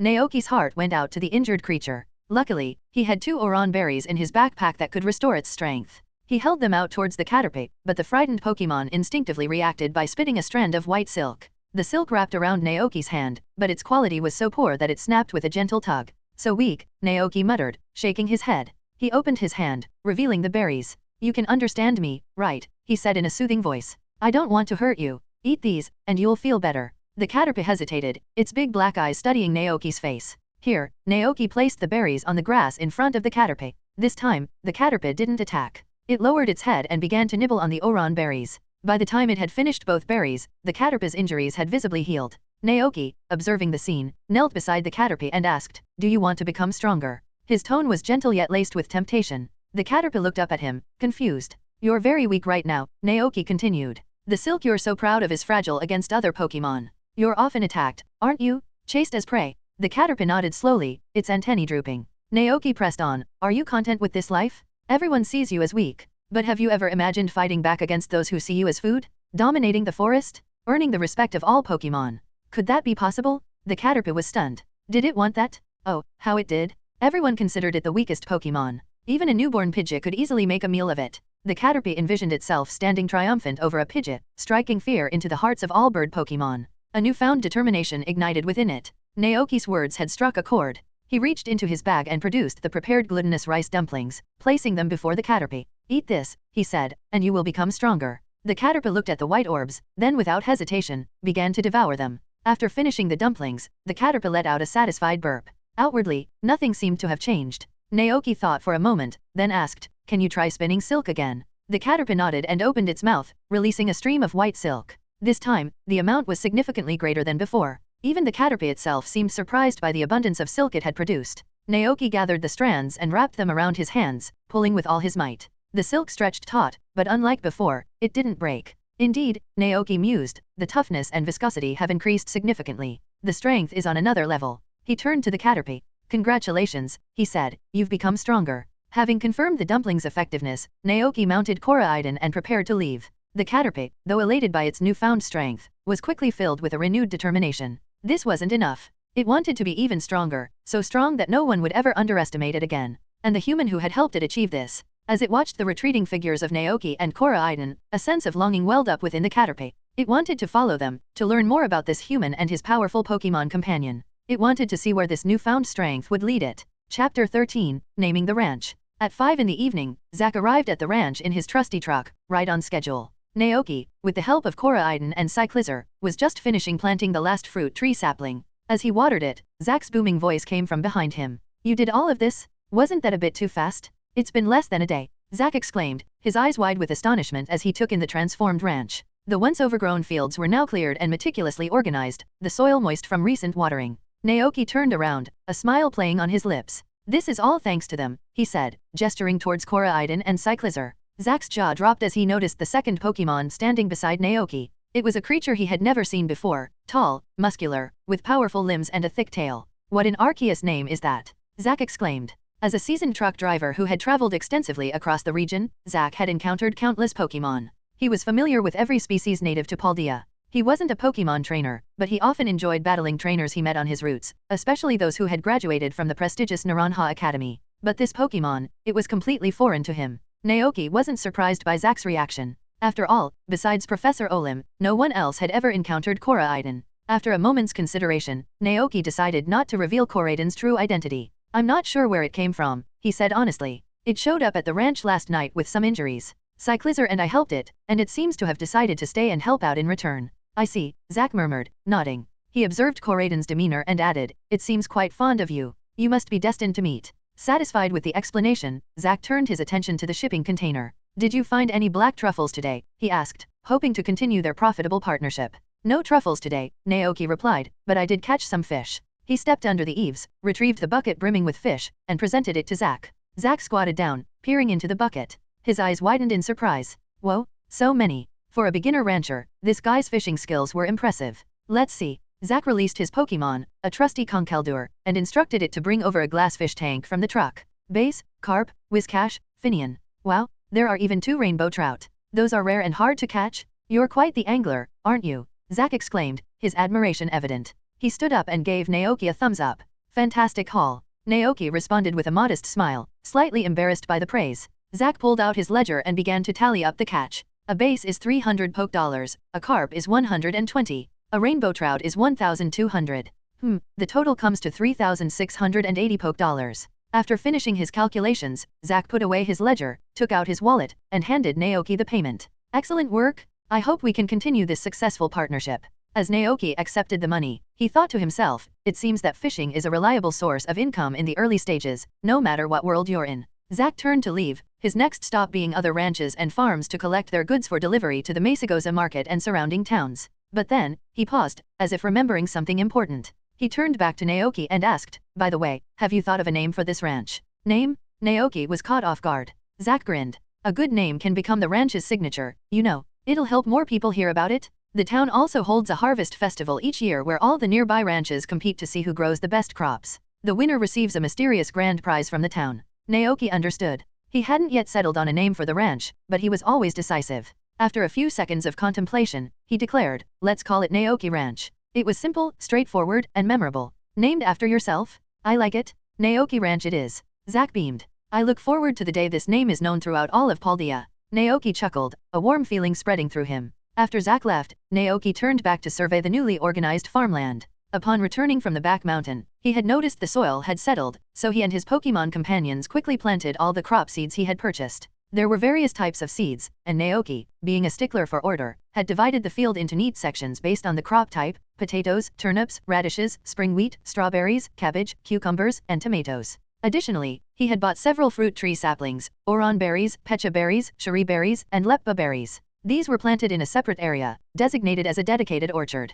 Common berries in this world fetched low prices. For instance, oran berries only sold for 20 poke dollars each. Naoki didn't intend to make money from them. Instead, he planned to use them to create snacks like berry cakes, berry yogurt, and berry pies for Cyclizar and Koraidon. After hours of labor, Naoki was exhausted, but a sense of accomplishment filled him as he looked over the neatly arranged fields. We planted quite a lot for our first time, he remarked, worried he might mix up the different crops. After a moment's thought, he decided to make some wooden signs to label each section, ensuring he could easily identify them. He remembered seeing a saw in the back shed, but it was getting late. He would make the signs tomorrow. Naoki stretched his sore muscles and kicked off his mud-caked boots, rinsing his face at the outdoor faucet. As he turned, he noticed Koraidon and Cyclizar, both covered in dirt from head to tail. He sighed good-naturedly. Stay still, I'll hose you down. The 2 Pokemon obediently stood in place as Naoki sprayed them with the hose, washing away the grime. Once clean, they both shook themselves simultaneously, sending a shower of water droplets over Naoki. He couldn't help but chuckle.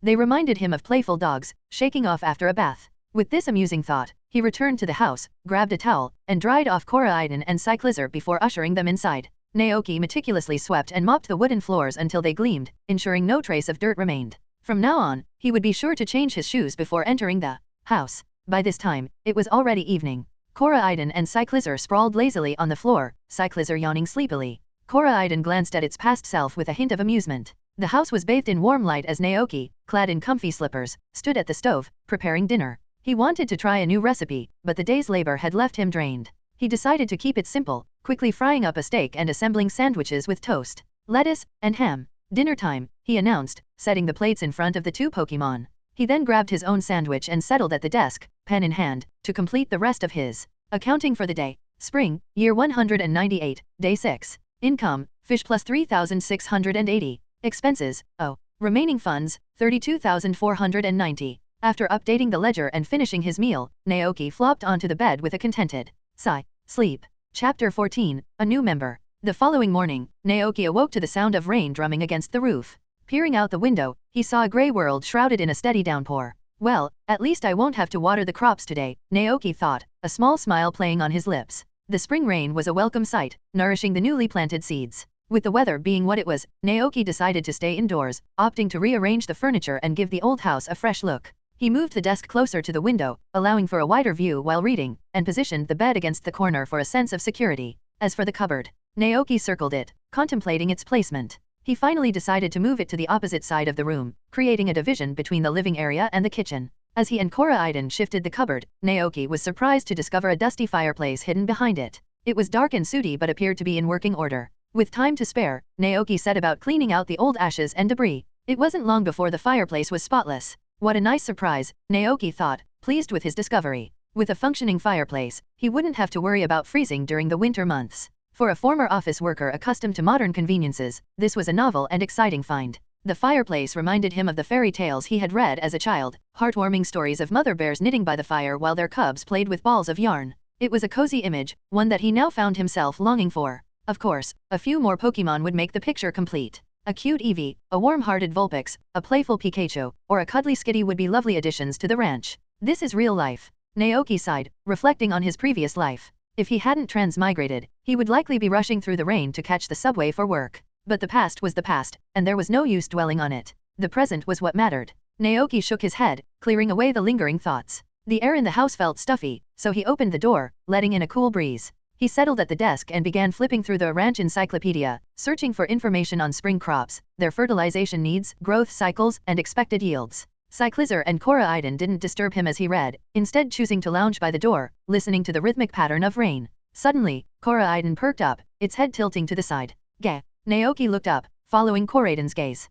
What's wrong? He asked. Gah! Koraiden responded, pointing its head towards the open door. Naoki stood up and walked towards the door, curious about what had caught Koraiden's attention. There, huddled under the eaves, was a familiar green Caterpie, its body soaked by the rain. Caterpie? Naoki questioned, a sense of surprise washing over him. As if hearing his voice, the Caterpie weakly opened its eyes and looked towards him. Naoki's heart leaped. Could this be the same Caterpie he had given the glutinous rice dumplings yesterday? But why had it followed him? Intrigued and concerned, Naoki gently picked up the Caterpie, bringing it inside. He carefully dried its tiny body with a soft cloth, then wrapped it in an old blanket.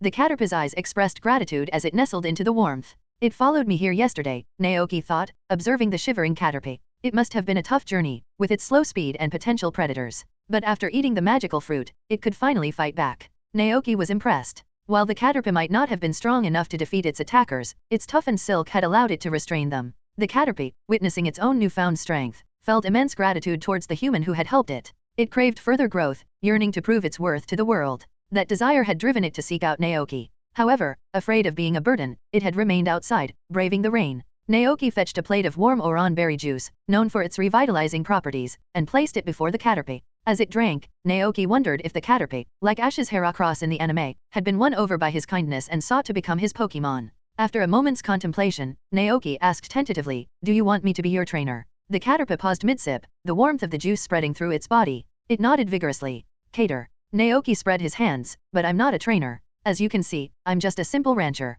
I don't know the first thing about training Pokemon." His knowledge of Pokemon training was purely theoretical, gleaned from watching the anime. He had no practical experience. The Caterpie's eyes drooped with sadness. "Cater." Naoki scratched his head, marveling at the creature's intelligence. It had journeyed here alone, seeking his guidance in its quest for strength. He couldn't simply ignore its plea. Naoki knew that while caterpie were weak, their evolved form, Butterfree, was a valuable asset. They could help pollinate the ranch's crops, promoting growth and abundance. After some deliberation, Naoki spoke, I'm not a trainer, so I can't train you in the traditional sense. But I can help you become stronger in other ways. Even so, do you still want to stay with me? He knew that with his cooking abilities, he might one day create a dish that could enhance a Butterfree's or caterpie's abilities. But the possibility wasn't guaranteed, hence the cautious wording. If the caterpie agreed, he would let it stay and help out on the ranch. The caterpie understood. It looked down at the blanket wrapped around it, then at the warm juice. This human had shown it nothing but kindness, rescuing it from the wild, and providing it with nourishment and shelter. At that moment, the caterpie's decision was no longer solely about becoming stronger.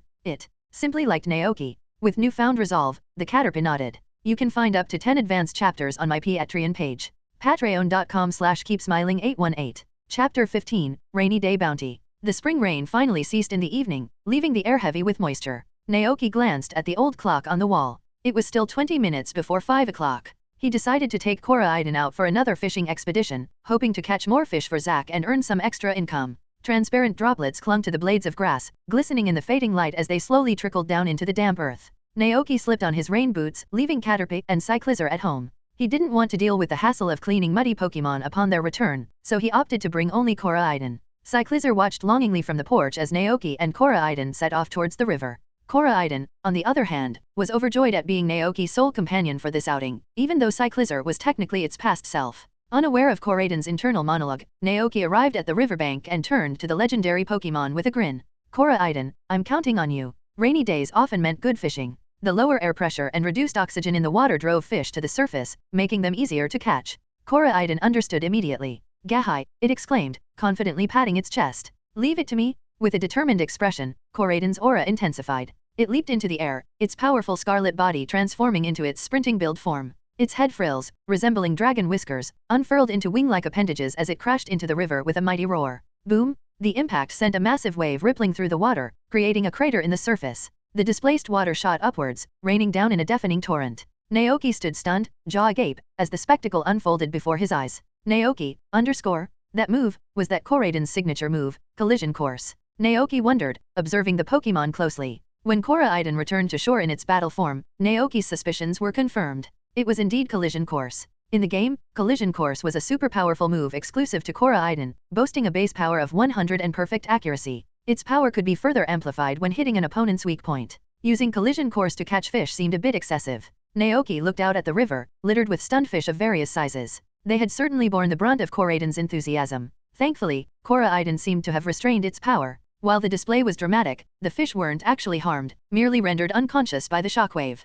Gagaga. Koraiden chirped, clearly pleased with itself for completing Naoki's task. It gazed at the remaining fish, eagerness shining in its eyes. Gao, it asked, tilting its head. Although Naoki didn't understand the exact words, he grasped the meaning and quickly intervened. That's enough, he said firmly. A responsible rancher had to think long-term and avoid overexploiting resources. They needed to give the fish time to replenish their numbers. Naoki and Koraiden released the Magikarp and other common Pokemon they had caught, keeping only the ordinary river fish. After 10 minutes of diligent work, they had filled the bucket to the brim. Naoki was overjoyed with their bountiful catch. Carrying the bucket of fish back to the house, Naoki noticed Cyclizar still waiting expectantly under the eaves. As it caught sight of him, its eyes lit up and it rushed over, its eager demeanor reminding Naoki of a dog excitedly greeting its owner. All right, Naoki chuckled, stroking Cyclizar's head. I'll make you some grilled fish tonight. He then selected a few plump, meaty rainbow trouts from the bucket. Just as he finished, he heard the familiar sound of a truck engine starting. Looking up, he saw Zack jumping out of his vehicle, clad in rain boots.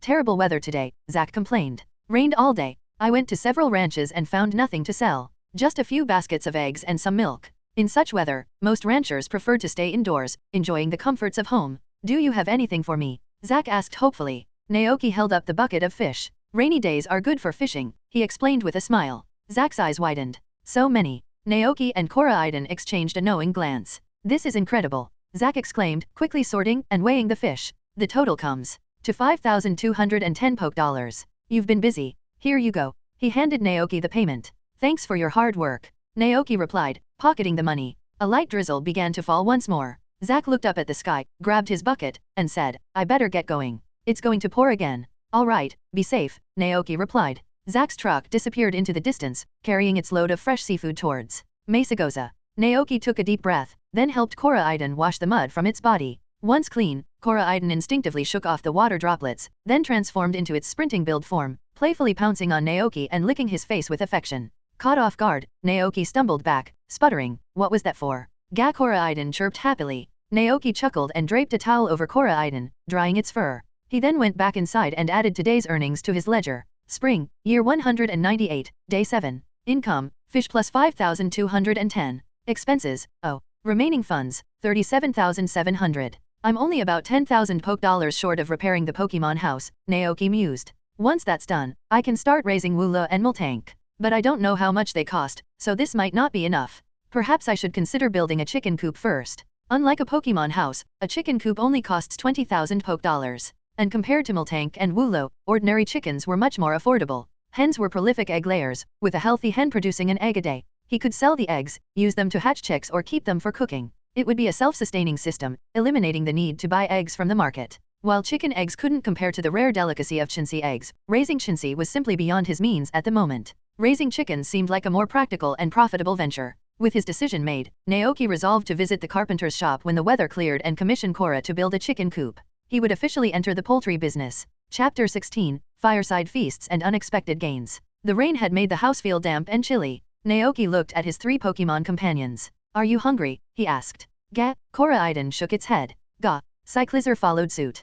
"Cater," Caterpie chimed in, also shaking its head. They had been relatively inactive all day, and their lunch hadn't fully digested yet. "All right, I'll cook later then," Naoki said. Before it got dark, he headed to the shed out back and got to work. With Koraidon and Cyclizar's help, he chopped some of the collected wood into firewood for the fireplace, to provide warmth and combat the dampness. Next, he found some nails and wood, fashioned a makeshift workbench, and used a saw to cut the wood into planks and stakes. He then combined the pieces to create simple signs. Naoki checked the size of the signs and handed them to Cyclizar, intending to take them back to the house and paint crop names on them to label the different sections of the field. Finally, he crafted 2 more stakes and returned to the bedroom. "Caterpie, can you give me some silk?" Naoki asked. "Cater." The Caterpie eagerly obliged, spitting out a strand of silk. Naoki wrapped it around the 2 stakes, creating a makeshift clothesline. "Perfect. Now I have a place to hang my clothes." Naoki clapped his hands in satisfaction. Glancing at the clock, he realized it was already 7 in the evening. "All right, dinner time," he announced to the 3 Pokemon.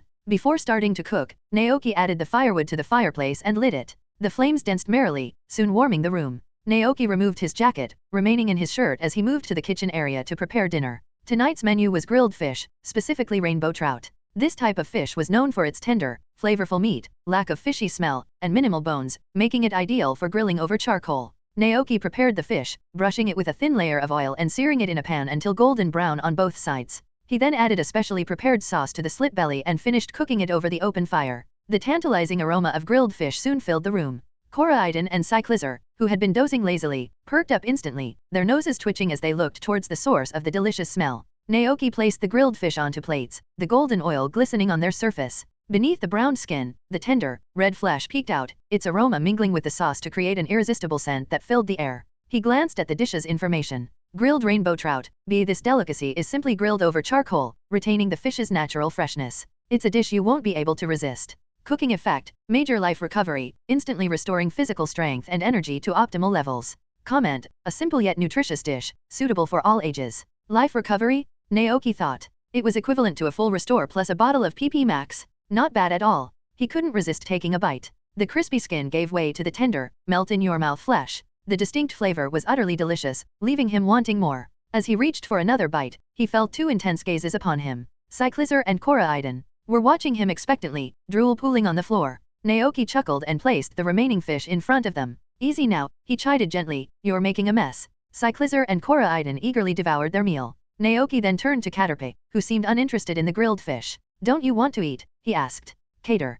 Caterpie shook its head. Naoki realized that fish wasn't part of a caterpie's diet. They preferred fresh leaves and juicy fruits, consuming up to 100 leaves a day. All right then, Naoki retrieved some berries from the cupboard, carefully cutting them into small pieces to create a fruit platter for Caterpie. The Caterpie's eyes lit up as it eagerly began to munch on the fruit. As it ate, Naoki checked the information about the platter. Fruit platter, see, this delicacy is made from a variety of fruits, combining different flavors that some Pokemon find quite appealing. Cooking effect, skill refinement. After eating, one of the Pokemon's moves will randomly change. Comment, a basic dish, easy to make, and a good choice for home or travel. Whoa, OXOX. Naoki nearly choked on his own saliva. It could change a Pokemon's move? This simple fruit platter actually triggered such a special effect. Skill refinement sounded fancy, but it was a double-edged sword, a gamble on luck. In the game, when fed to a character, it would randomly alter one of their moves. The change could be positive, like increasing the move's level and power, or negative, decreasing the level and power, or even causing the character to forget the move entirely. Occasionally, it would lead to skill specialization, granting the move unique effects. In rare cases, it could even unlock a completely new move. In his previous life, the game company he worked for had been heavily criticized for this dish's unpredictable effect. Players, hoping to strengthen their characters' moves, were often dismayed to find them weakened or even forgotten. There was even a case where a player, after feeding the dish repeatedly, ended up with a character that had lost all its moves. The enraged player nearly stormed into the game developer's office with a knife. Naoki, remembering this, looked anxiously at the Caterpie, who had already consumed the fruit platter. It was too late to stop it now. After the Caterpie finished eating, Naoki asked cautiously, "Caterpie, do you feel any changes in your body? In your moves, perhaps?" Cater. The Caterpie seemed confused at first, then began to focus on its sensations. Suddenly, its eyes widened in realization. "Caterpie," it exclaimed. It took a deep breath, its mouth forming an O shape, and then it unleashed a net of white silk. But unlike ordinary silk, this web crackled with strands of yellow electricity. Naoki gasped in astonishment. The fruit platter had taught Caterpie the move Electroabe. Electroabe? The move used electrified webbing to ensnare opponents, dealing damage and lowering their speed. The Caterpie's luck was incredible. The Caterpie itself seemed just as surprised by its newfound ability. After the experiences of the past 2 days, it had come to understand that the food it consumed played a role in its growth and development. Food could make it stronger. Eagerly, the Caterpie looked at Naoki with hopeful eyes. "Not yet," Naoki chuckled. "You can't overindulge. You need to practice and master the new move you've learned." Besides, the cooking effect of the fruit platter was unpredictable. There was no guarantee what would happen if it were consumed repeatedly. While luck had been on their side this time, the next attempt could easily backfire and cause the Caterpie to forget its moves entirely. Cater. The Caterpie understood the reasoning behind Naoki's decision. It resolved to diligently practice its newfound Electroabe, aiming to become stronger with each passing day. But before that, it wanted to express its deep gratitude to Naoki. Caterpie. It affectionately rubbed its antennae against Naoki's arm. Naoki smiled warmly. "Go get some rest," he said. The Caterpie nodded and retreated to a corner of the room. Naoki looked down at the empty plate, a thoughtful expression on his face. "I'll have to be more careful with that dish in the future," he muttered to himself. Naoki took the warning to heart, wary of accidentally turning Cyclizar and Koraidon into mindless eating machines. After their meal of grilled fish, both Pokemon appeared thoroughly satisfied, squatting contentedly and licking their chops. Naoki chuckled at their silly expressions, warmth spreading through him. The temperature had dropped with the evening rain, leaving a chill in the air. But inside, the fireplace radiated a cozy warmth that filled the room. With full bellies and a comfortable environment, the 3 Pokemon soon began to yawn and doze off. Naoki, however, wasn't sleepy yet. He hadn't been very active during the day. He pulled a stool in front of the fireplace and started drawing the crops he had planted on the wooden signs, referring to the illustrations in the ranch encyclopedia. He worked diligently, his shadow dancing on the wall behind him, illuminated by the flickering firelight. Caterpie was already snoring softly. Cyclizar, lying beside the bed, raised its head and looked over. Seeing that Naoki hadn't joined them for sleep, it stood up and approached him. The firelight bathed Cyclizar in a warm glow as Naoki looked up. Cyclizar yawned, then curled up beside Naoki, content to keep him company as he worked. Naoki's heart swelled with affection. He smiled and was about to continue his task when he heard the heavy footsteps of Koraidon approaching. He turned to see Koraidon lumbering over, then settling down on his other side, mirroring Cyclizar's position. Koraidon gave Cyclizar a disgruntled look. "Darn it, it beat me to it?"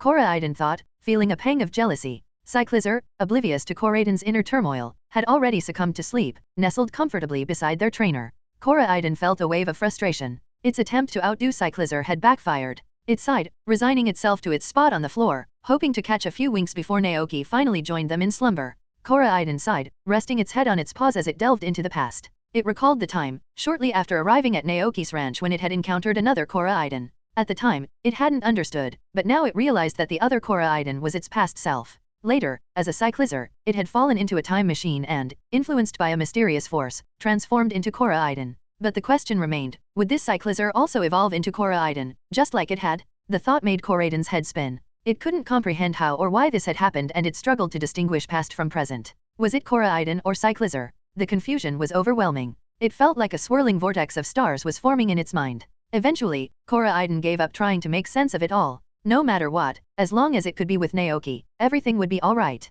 Hearing the sigh, Naoki turned to Koraidon. "Why the sudden sigh?" he asked, concerned. Was the legendary Pokemon worried about its past defeat in the territorial battle? Recalling the game's storyline, Naoki offered words of encouragement. Don't worry, Korra-iden. When you recover your full strength, you'll definitely be able to defeat that other Korra-iden. Even without the secret ingredient, Naoki was confident that his cooking could help Korra-iden regain its former power. Korra-iden tilted its head, confused. Gah. Naoki reassured it. Don't worry, we'll find a way. Crack. Korra-iden's spirits lifted, and in a burst of affection, it lunged forward, showering Naoki's face with a torrent of slobber. Naoki pushed it away, wiping his face with a groan. Don't lick people randomly, he scolded.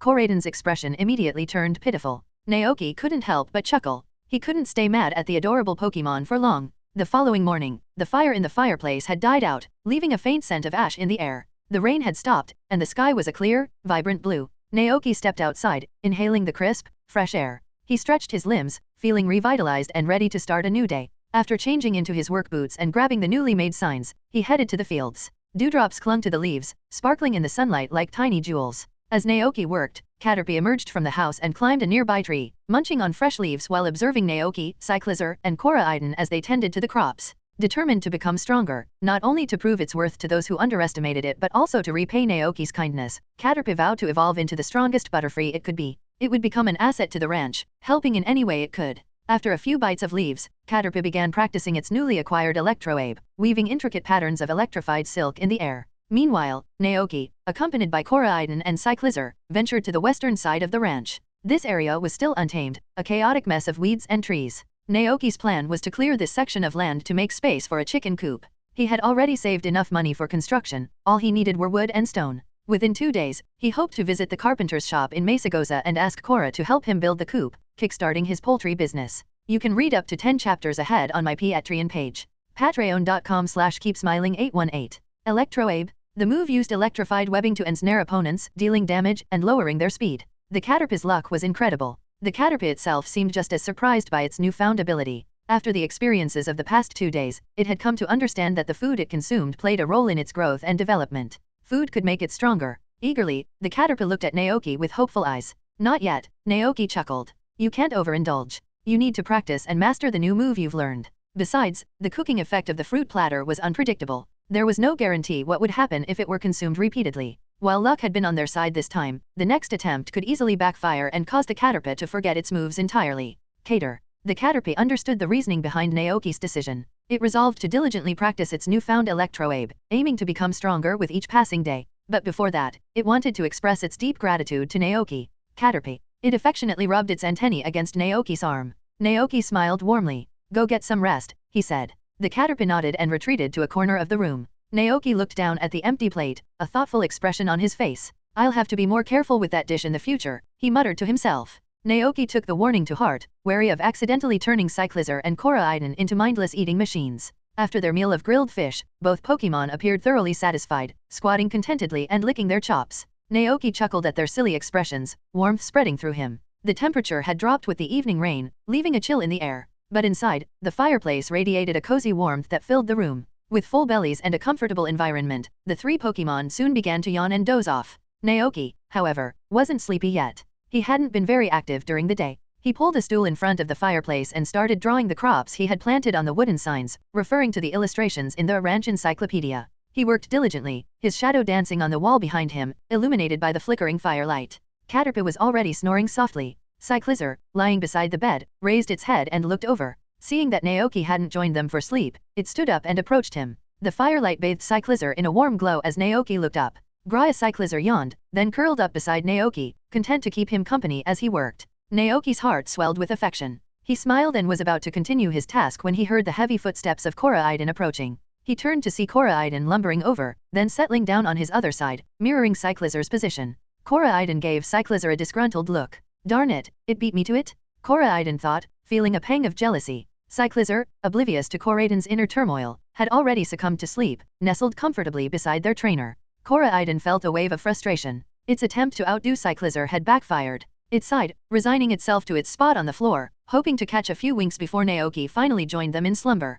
Korra-iden sighed, resting its head on its paws as it delved into the past. It recalled the time, shortly after arriving at Naoki's ranch when it had encountered another Korra-iden. At the time, it hadn't understood, but now it realized that the other Korra-iden was its past self. Later, as a Cyclizer, it had fallen into a time machine and, influenced by a mysterious force, transformed into Korra-iden. But the question remained, Would this cyclizer also evolve into Koraidon, just like it had? The thought made Koraidon's head spin. It couldn't comprehend how or why this had happened, and it struggled to distinguish past from present. Was it Koraidon or cyclizer? The confusion was overwhelming. It felt like a swirling vortex of stars was forming in its mind. Eventually, Koraidon gave up trying to make sense of it all. No matter what, as long as it could be with Naoki, everything would be alright. Hearing the sigh, Naoki turned to Koraidon. Why the sudden sigh? He asked, concerned. Was the legendary Pokemon worried about its past defeat in the territorial battle? Recalling the game's storyline, Naoki offered words of encouragement. Don't worry, Koraidon. When you recover your full strength, you'll definitely be able to defeat that other Koraidon.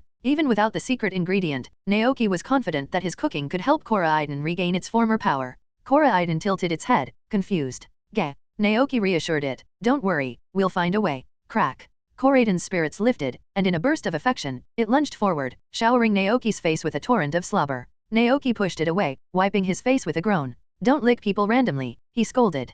Koraidon's expression immediately turned pitiful. Naoki couldn't help but chuckle. He couldn't stay mad at the adorable Pokemon for long. The following morning, the fire in the fireplace had died out, leaving a faint scent of ash in the air. The rain had stopped, and the sky was a clear, vibrant blue. Naoki stepped outside, inhaling the crisp, fresh air. He stretched his limbs, feeling revitalized and ready to start a new day. After changing into his work boots and grabbing the newly made signs, he headed to the fields. Dewdrops clung to the leaves, sparkling in the sunlight like tiny jewels. As Naoki worked, Caterpie emerged from the house and climbed a nearby tree, munching on fresh leaves while observing Naoki, Cyclizer, and Koraidon as they tended to the crops. Determined to become stronger, not only to prove its worth to those who underestimated it but also to repay Naoki's kindness, Caterpie vowed to evolve into the strongest Butterfree it could be. It would become an asset to the ranch, helping in any way it could. After a few bites of leaves, Caterpie began practicing its newly acquired Electroabe, weaving intricate patterns of electrified silk in the air. Meanwhile, Naoki, accompanied by Koraidon and Cyclizer, ventured to the western side of the ranch.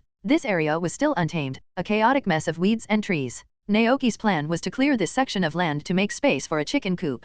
He had already saved enough money for construction, all he needed were wood and stone. Within 2 days, he hoped to visit the carpenter's shop in Mesagoza and ask Cora to help him build the coop, kickstarting his poultry business. You can read up to 10 chapters ahead on my Patreon page. Patreon.com/keepsmiling818 Chapter 18, The Unlucky Trainer. At 5 o'clock sharp, Zack arrived for his usual pickup, but today Naoki had nothing to sell. It seemed that Koraidon's fishing expeditions had drastically reduced the fish population in the nearby river. Naoki had only managed to catch 3 ordinary basculin. Zack, unfazed, offered words of comfort. It's normal, he reassured Naoki. Fishing is all about luck. You've been pretty lucky so far. Some folks can sit by the river all day and not catch a single thing. Naoki chuckled inwardly. He knew all about air fishing from his previous life. After selling the 3 basculin for a meager 600 poke dollars, Naoki contemplated trying his luck at the ocean west of Mesagoza. The river was practically depleted, and it would take time to recover. With the crops not yet ready for harvest, fishing was his only source of income. However, Naoki wasn't in a rush.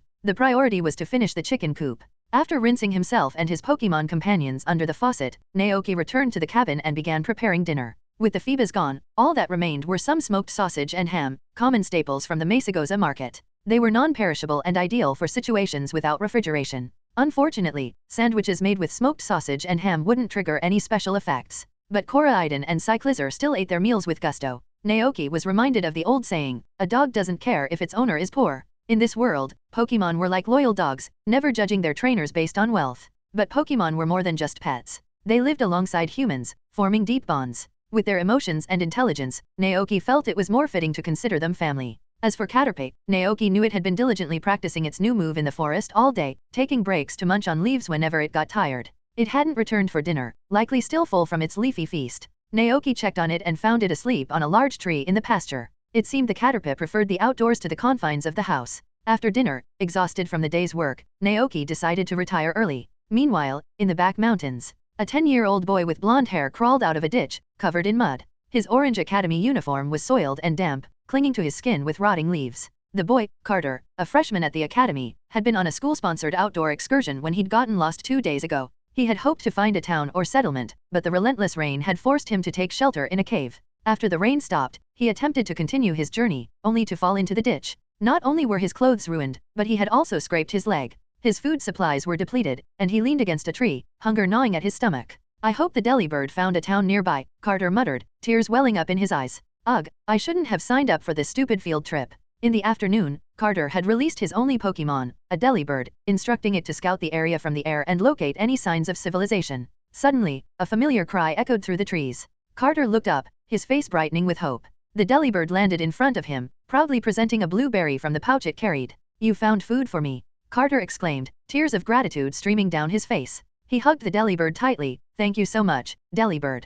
"Bibi," the Pokemon squawked, struggling to breathe in Carter's tight embrace. Thankfully, Carter quickly released Delibird, took a bite of the berry, and regained his determination. "All right, let's keep going." Delibird led the way as Carter followed closely behind. After an hour's walk, a solitary wooden house emerged from the darkness under the moonlight. "Is that a cabin?" Carter was disappointed. He had hoped for a bustling town, but at least it was a sign of human habitation, a welcome sight compared to the wilderness. Delibird nodded, confirming it had detected signs of activity there earlier. "It's better than nothing," Carter reasoned, approaching the house and knocking on the door. "Hello? Is anyone there?" Soon, footsteps approached from inside. The lights flickered on, and the door creaked open, revealing a tall, slender young man. Naoki looked at the mud-covered boy in front of him, surprise flashing across his face. "Can I help you?" "Hello, my name is Carter," the boy introduced himself quickly. "I'm a student at the Orange Academy. I got lost in the mountains. Could you tell me, is the nearest town far from here?" Naoki assessed the situation. "About 3 hours on foot," he replied. 3 hours. Carter's face fell. His energy was depleted, and he doubted he could make it that far. Naoki noticed the academy badge on Carter's chest and raised an eyebrow. "Come inside," he offered. "You're in no shape to travel. You can stay here for the night." Carter's eyes lit up with gratitude.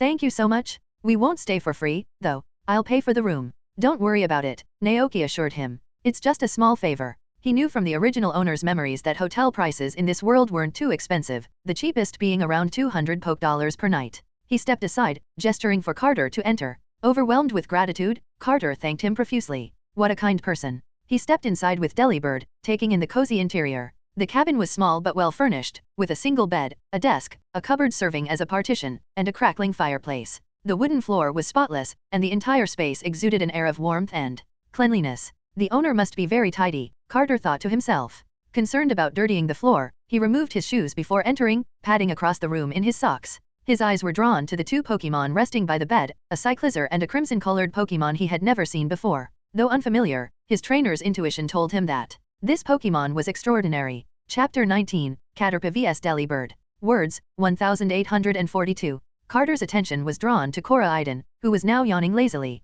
Naoki noticed Carter's curious gaze and explained, "Are you traveling?" He assumed, based on Carter's attire, that he was a wandering trainer, much like those he had seen in the anime. Carter nodded. "Yes, I am. By the way, what should I call you?" "Just call me Naoki," he replied. "I recently took over this abandoned ranch." Naoki understood the Orange Academy's liberal arts curriculum, which encouraged students to explore the Paldea region and challenge gyms instead of attending traditional classes. "All right, Mr. Naoki, thank you for your hospitality," Carter said, noticing the single bed and pulling out a sleeping bag from his backpack. He unfurled it on the floor, glancing at Cora Iden from time to time. Finally, curiosity got the better of him. "What kind of Pokemon is that?" Naoki recalled that Coraiden's name had been given by Professor Olim, the researcher who discovered it. The name might not yet be widely known. "I'm not sure," Naoki answered truthfully. "I encountered it recently, and it doesn't seem to be in the Pokédex yet." Carter's eyes widened with excitement. A newly discovered Pokemon. "Mr. Naoki, did you catch it?" Naoki looked at Cora Iden. "Catch it," he repeated, unsure if that was the right term.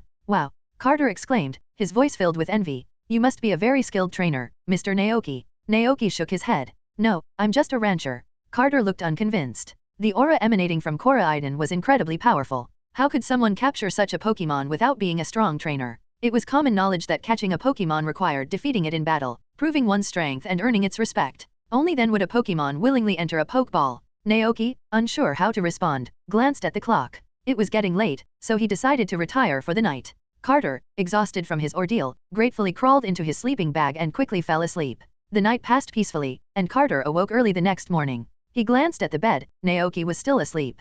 Quietly, Carter slipped out of bed, grabbed Delibird's Pokeball, and headed outside. The morning light revealed the ranch in full detail. Neat rows of crops, freshly tilled earth, and signs marking each plot stretched out before him. The distance made it difficult to read the signs, so Carter walked closer to the fields. "Turnips, potatoes," he read aloud, impressed by Naoki's meticulousness. It was clear that Naoki had put a lot of care into managing the once-abandoned ranch. Inspired by the sight, Carter held up Delibird's Pokeball. "We can't slack off either, Delibird." With a flash of white light, Delibird materialized in the air. "Let's get some exercise before breakfast." Carter declared, brimming with energy. This was his training routine with Delibird. Every morning, they would run laps around the schoolyard before eating. BB, the bird Pokemon chirped in agreement, then took off, circling the ranch with Carter jogging below. After a few laps, they stopped to rest under a tree at the edge of the pasture. All right, let's practice your moves, Carter said. Have you mastered Icy Wind yet? BB. Delibird nodded confidently. Just then, Carter noticed a wild Caterpie perched on a branch above them.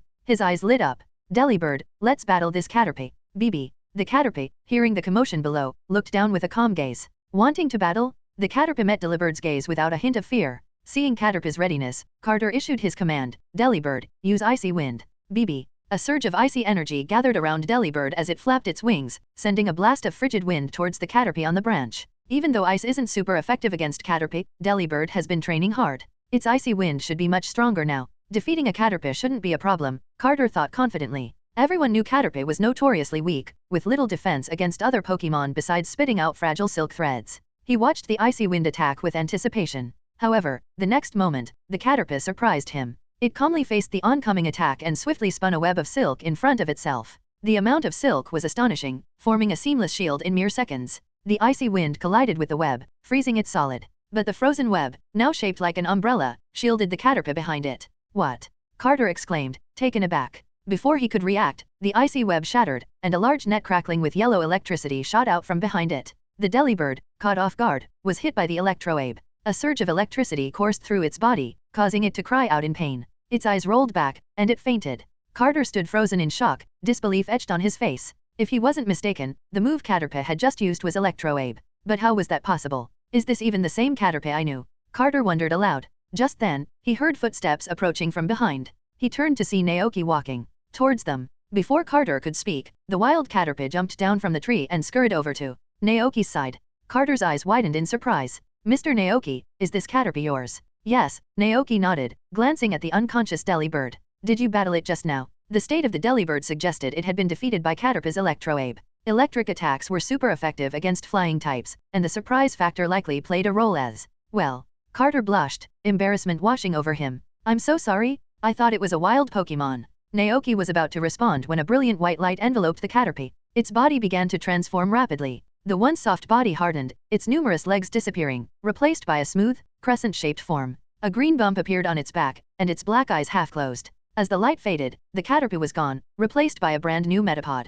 Carter's jaw dropped. It evolved. Naoki smiled. I suppose you helped it achieve its evolution. No, I can't take credit for that, Carter stammered, still in shock. Naoki picked up Metapod and began walking back to the cabin. Let's head back inside. Your Delibird needs some attention. Carter followed, his mind racing with questions. Naoki looked down at Metapod and said, Congratulations on your evolution. Metapod, unable to speak or move much in this stage, simply blinked its eyes in acknowledgement. In the wild, Caterpies typically sought out a safe location before evolving, hanging themselves from a branch with their silk. This Caterpie, however, had instinctively sought Naoki's protection, trusting him to provide a safe haven for its transformation. Naoki, understanding this, asked before placing Metapod down, would you like to stay inside or outside? If you want to stay outside, just blink once. Metapod blinked slowly. Naoki nodded. All right, I'll make a box for it later. Metapod blinked gratefully, unable to express its thanks in words. Naoki placed Metapod on a soft blanket and turned his attention to Carter's Delibird. The bird Pokemon was still unconscious, its body twitching slightly from the residual electrical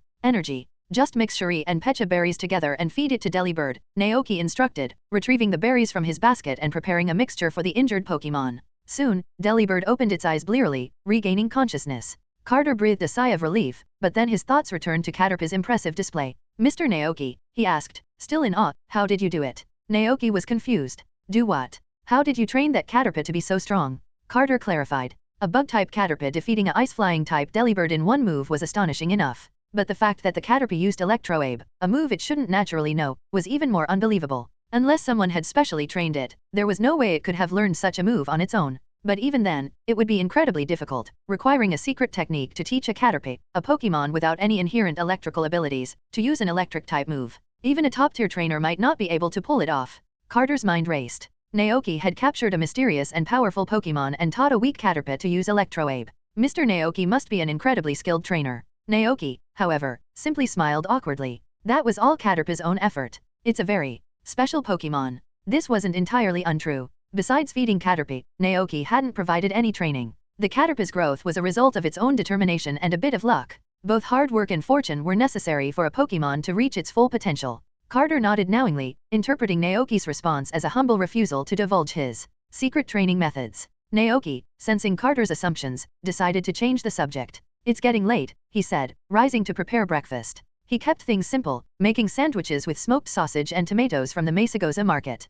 Koraidon and Cyclizar enjoyed their meal, as did Carter and Delibird, who expressed their gratitude with happy chirps. After breakfast, Carter prepared to leave. He needed to restock his supplies in the nearest town before returning to the Orange Academy. He stood at the edge of the ranch with Delibird, waving goodbye to Naoki. Thank you so much for your hospitality, Mr. Naoki. I won't forget your kindness. I'll come visit again with Delibird when I have the chance. Naoki nodded with a smile. Safe travels. Carter waved enthusiastically, then turned and ran towards Mesagoza. Naoki watched him go, feeling a sense of kinship with the many supporting characters Ash encountered in the anime. They would offer assistance to passing trainers, sharing stories of their journeys and Pokemon, before parting ways to continue their own lives. Shaking his head with a smile, Naoki waited until Carter was out of sight before turning back to the shed. It was time to build a home for Metapod. He used a saw to cut the wood into planks, then assembled them into an open-top wooden box, securing the pieces with nails. He lined the box with fresh leaves and placed 2 pecha berries inside for sustenance. Then, he gently placed Metapod inside and hung the box under the eaves, out of the rain. The open design allowed for ventilation and provided Metapod with a view of its surroundings. After evolving from Caterpie, Metapod no longer needed to battle to grow. Its entire pupil stage was dedicated to preparing for evolution. The hard shell protected its body as it underwent a transformation, constantly renewing its cells. When it reached a certain size, Metapod would break free from its shell, emerging as a Butterfree in its final form. Naoki looked forward to that day. He had fond childhood memories of Butterfree, thanks to Ash's Butterfree in the anime. Grow up strong, Naoki whispered, gently touching Metapod's shell. As if sensing his encouragement, Metapod responded by activating Harden, a soft green glow, enveloping its body. It had heard him. Chapter 20, Building a Chicken Coop. 2 days later, the ranch was clear of trees and rocks, leaving only a carpet of uneven grass. Cyclizar frolicked in the newly opened space while Koraidon stood beside Naoki, maintaining a respectful distance from its past self. Koraidon was still unsure how to interact with its past self, so it kept its distance. Cyclizar, on the other hand, was confused by Koraidon's occasional glares and the intimidating aura it exuded. It didn't dare approach the powerful Pokemon. Naoki, oblivious to the silent tension between the two, had been consumed by the ranch work. Now, standing beneath the eaves, he surveyed the transformed landscape with satisfaction. The removal of the trees had opened up the view, allowing him to see the entire ranch from the house. Finally, Naoki exclaimed, turning to count the wood stacked behind the house. There was enough to build the chicken coop. It was time to head to Mesagoza and ask Cora the carpenter for help. He mounted Cyclizar, then addressed Koraidon, "You're in charge of guarding the house while I'm gone." Koraidon's crest fell. It shot a resentful look at Cyclizar. Naoki, sensing the tension, reached out to pat Koraidon's head. "Be good," he said soothingly. "I'll take you out next time." Koraidon perked up, its tongue lolling out in a happy grin as it licked Naoki's hand. Leaving Koraidon behind, Naoki gave Cyclizar's shoulder a gentle squeeze, and they set off for town. As the ranch and Koraidon disappeared from view, Naoki couldn't help but think, not having Pokeballs is a bit inconvenient. I can't always carry my Pokemon with me. Bringing Koraidon along would be too conspicuous, and Naoki preferred to keep a low profile.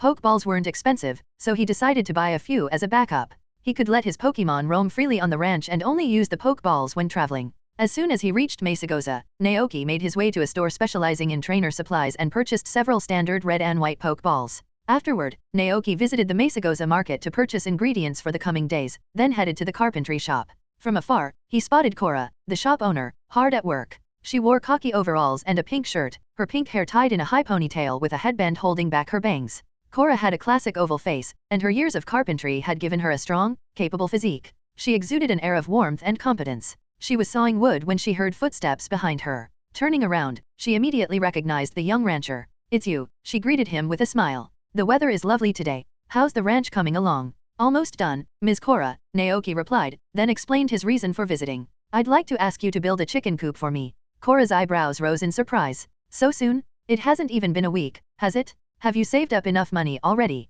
Naoki nodded, grinning. "Cyclizar has been a great help, so we've made fast progress."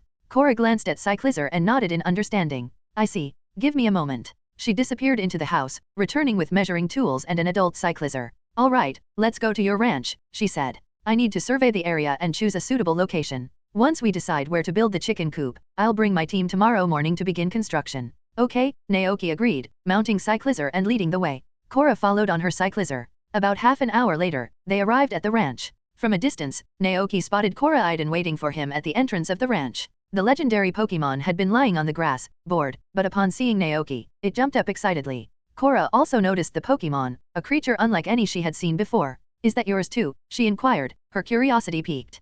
Cora wasn't a trainer, and her knowledge of Pokemon was limited to those commonly found around Mesagoza and those she occasionally saw on TV. To her, Koraiden was simply an unfamiliar Pokemon, and she didn't show much surprise. "Yes, it is," Naoki replied with a smile. "Thanks to its help, I was able to gather enough materials so quickly." Cora nodded, satisfied with the explanation. They dismounted from cyclizer at the entrance to the ranch. Naoki gave Koraiden a reassuring pat on the head, then led Cora on a tour of the property. Cyclizer and Koraiden followed at a leisurely pace. Cora was impressed by what she saw. "You've done a wonderful job here," she exclaimed. A fond memory surfaced. "I came here as a child," she reminisced. "My parents brought me to experience milking Multank. The owner back then was a very kind old man who welcomed us warmly." "That was my grandfather," Naoki replied, drawing on the original owner's memories. "My parents were ill and needed a better climate, so we moved to the Hone region when I was young." "I see. That explains why I didn't see you then." Cora nodded in understanding. "Have you decided on a location for the chicken coop?" Naoki pointed to a cleared area on the western side of the farmland. "Right there." The location was close to the river, and Naoki planned to build a wooden fence around the coop so the chickens could roam freely on sunny days. Cora surveyed the spot, nodding approvingly. "That's a great location. You could even build a water wheel by the river. You could use the power of the flowing water to grind the wheat and corn you grow, creating flour and cornmeal for yourself and your Pokemon." Naoki's eyes lit up. "A water wheel? That's a great idea." Cora chuckled. "Of course, that's a separate project. When you have enough funds, I'd be happy to help you build it." Naoki smiled, appreciating Cora's enthusiasm and expertise. With the location decided, Cora took out her tools and began taking measurements. Once she had gathered the necessary data, she continued her tour of the ranch, guided by Naoki. After all, they would be working together closely in the future, so it was essential to understand the layout and discuss potential plans for the ranch's development. Chapter 21, Humans and Pokemon. They reached the farmland. Cora squatted down, examining the soil. "This soil is excellent," she remarked, "perfect for growing crops." Naoki, remembering the farming game he used to play, inquired, "Ms. Cora, do you have any automatic watering machines? The kind that can be inserted into the soil and water plants automatically." He envisioned a sprinkler system like those in the game. As the ranch expanded and more crops were planted, he might not be able to manage watering everything himself. An automatic sprinkler that could water the surrounding area each morning would save him a lot of time and effort. But his hopes were quickly dashed. Cora shook her head apologetically. "I'm afraid those don't exist." Naoki sighed. "Of course, games were just games. But there is another type of automated irrigation system," Cora added. "Oh, you can lay underground pipes and install faucets throughout the field," she explained. "Then, using a timer, you can set it to automatically spray water at specific times. The kind of device you're thinking of, the one that magically produces water from thin air, doesn't exist, at least not yet." Naoki was intrigued. "Can your shop install such a system?" "Absolutely," Cora replied, a hint of pride in her voice. "But it's quite expensive. A system that covers the entire farmland would cost around 30,000 to 40,000 Poke dollars. The pipes, pumps, and timer are relatively affordable individually, but the cost adds up quickly when you need a large quantity." Naoki understood. While 30,000 to 40,000 Poke dollars wasn't an exorbitant amount, it was beyond his current budget. As if sensing his financial constraints, Cora offered an alternative. "Of course, there's another way to water your crops." "How?" Naoki asked, curious. Cora smiled. "Water-type Pokemon. They can use their water-type moves to help with irrigation. In the city, some wild Pokemon work alongside humans," she continued. "Pelipper works as a transporter, Machoke works in construction, Macamp helps with moving. You've probably seen them, right?" Naoki hadn't, but the original owner had. He nodded. "Pokemon have simple needs," Cora explained. "As long as we provide them with food and shelter, they're willing to help us. This cooperation is one of the reasons why the relationship between humans and Pokemon has become so harmonious over the years. Pokemon no longer had to struggle to find food or compete with others for berries. They had shelter from the elements and sense of purpose. What more could a Pokemon ask for?" This method of watering was certainly more cost-effective than an automated system. All it takes is a berry, a bottle of milk, and a little food to get a free and obedient Pokemon. Naoki marveled. The idea sparked a thought in his mind. Could he potentially hire hundreds of Pokemon to help run the ranch in the future, while he relaxed on the sofa and watched the money roll in? What a capitalistic dream. He quickly shook his head, dispelling the thought. "Wouldn't people abuse this system and force Pokemon to work?" he asked Cora, his brow furrowed with concern. Cora responded thoughtfully, "It depends on the person. If they treat Pokemon as mere tools, the Pokemon will sense it and become unhappy, refusing to work or even retaliating against their employer. If someone tries to force Pokemon to work through violence, well, that's strictly forbidden by the league. Officer Jenny would be on the case immediately. But if a person treats Pokemon as partners, friends, or family, working and living alongside them, then even the toughest jobs would be completed with enthusiasm and cooperation. Naoki nodded, absorbing her words. Cora continued their tour of the ranch. It was mostly empty, save for the farmland and a small cave behind the house. The cave was cool, dark, and damp, a perfect spot to escape the summer heat. Cora stepped inside, her eyes scanning the space. This would be a great place to grow mushrooms, she exclaimed.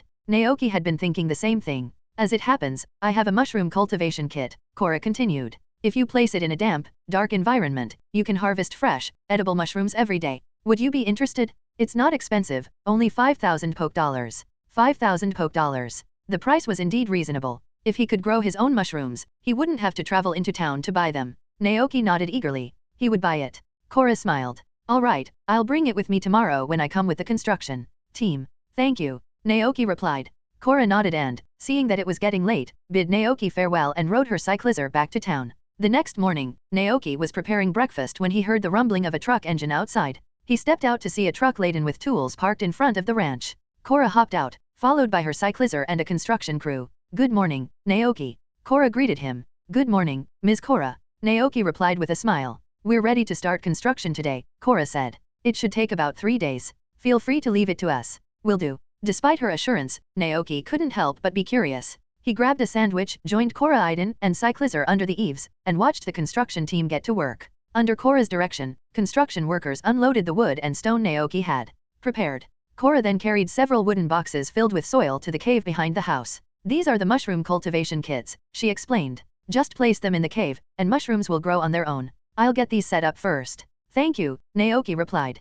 Cora smiled, and once the boxes were in place, she rejoined her team. Some workers used saws and pickaxes to shape the wood and stone, while others mixed a cement-like substance. Cora marked out the area for the chicken coop with measuring tools and white powder. With the crops growing steadily and little else to do on the ranch, Naoki decided to pass the time by fishing at the river while observing the construction.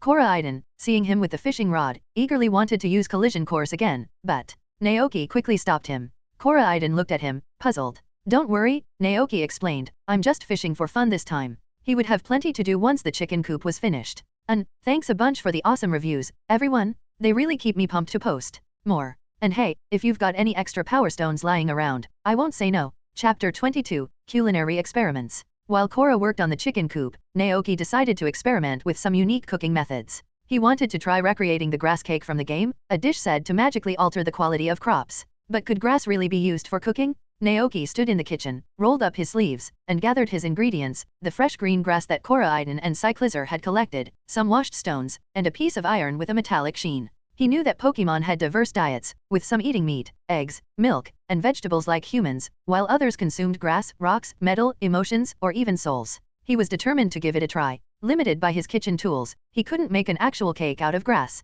However, he could still experiment with different cooking methods using the same ingredients. The early spring grass was vibrant and fresh. He washed it thoroughly, removing any dirt and roots, then placed it in a pot to steam. If I were a grass-type Pokemon, Naoki mused, I'd probably prefer fresher grass. He reasoned that the grass shouldn't be steamed for too long, lest it become too soft or lose its moisture. He carefully timed the steaming process, and after 5 minutes, he donned oven mitts and removed the pot. The steamed grass lay glistening on a white porcelain plate. Naoki peered at the information that appeared in his mind. Steamed grass, a low-level dish that locks in the grass's moisture and flavor, enhancing its taste and making it more appealing to some herbivorous Pokemon. Cooking effect, slightly increases the chance of a grass-type Pokemon learning a grass-type move. Comment, food that humans can't eat can be a delicacy for Pokemon. Your bold experiment will set a new precedent in the Pokemon world. One day, your magical food will reach the ears of all Pokemon, and they'll go crazy for it. Keep trying your best to create dishes that make Pokemon happy. Naoki stared at the message in disbelief. Naoki tore his gaze away from the nonsensical comment section and looked at the steamed grass on the plate with a mixture of shock and elation. He had hoped for this outcome, but seeing it in reality still left him stunned. Cooking with grass was indeed possible, and it wasn't even the lowest grade, F-. If grass worked, could he do the same with stones and iron? A daring idea sparked in Naoki's mind. He focused on the gleaming piece of iron and decided to try a different cooking method. He heated oil in a pan, added the iron block once the oil was hot, and then tossed in various seasonings, mainly chili peppers. When the iron was coated in a fiery red chili oil, he swiftly transferred it to a plate. The information for the dish materialized before his eyes. Spicy iron nugget, a low-level dish. Due to its hard texture and spicy flavor, most Pokemon won't eat it. However, certain Pokemon might have a particular liking for it. Cooking effect slightly increases the user's control over fire and steel type moves. Additional effect, feeding this to Heatran will slightly increase its friendliness. Evaluation at #% and amp, asterisk? What kind of evaluation is that? Naoki wondered, but seeing the effects listed above, he felt a sense of vindication. Just like grass, metal could indeed be used in cooking.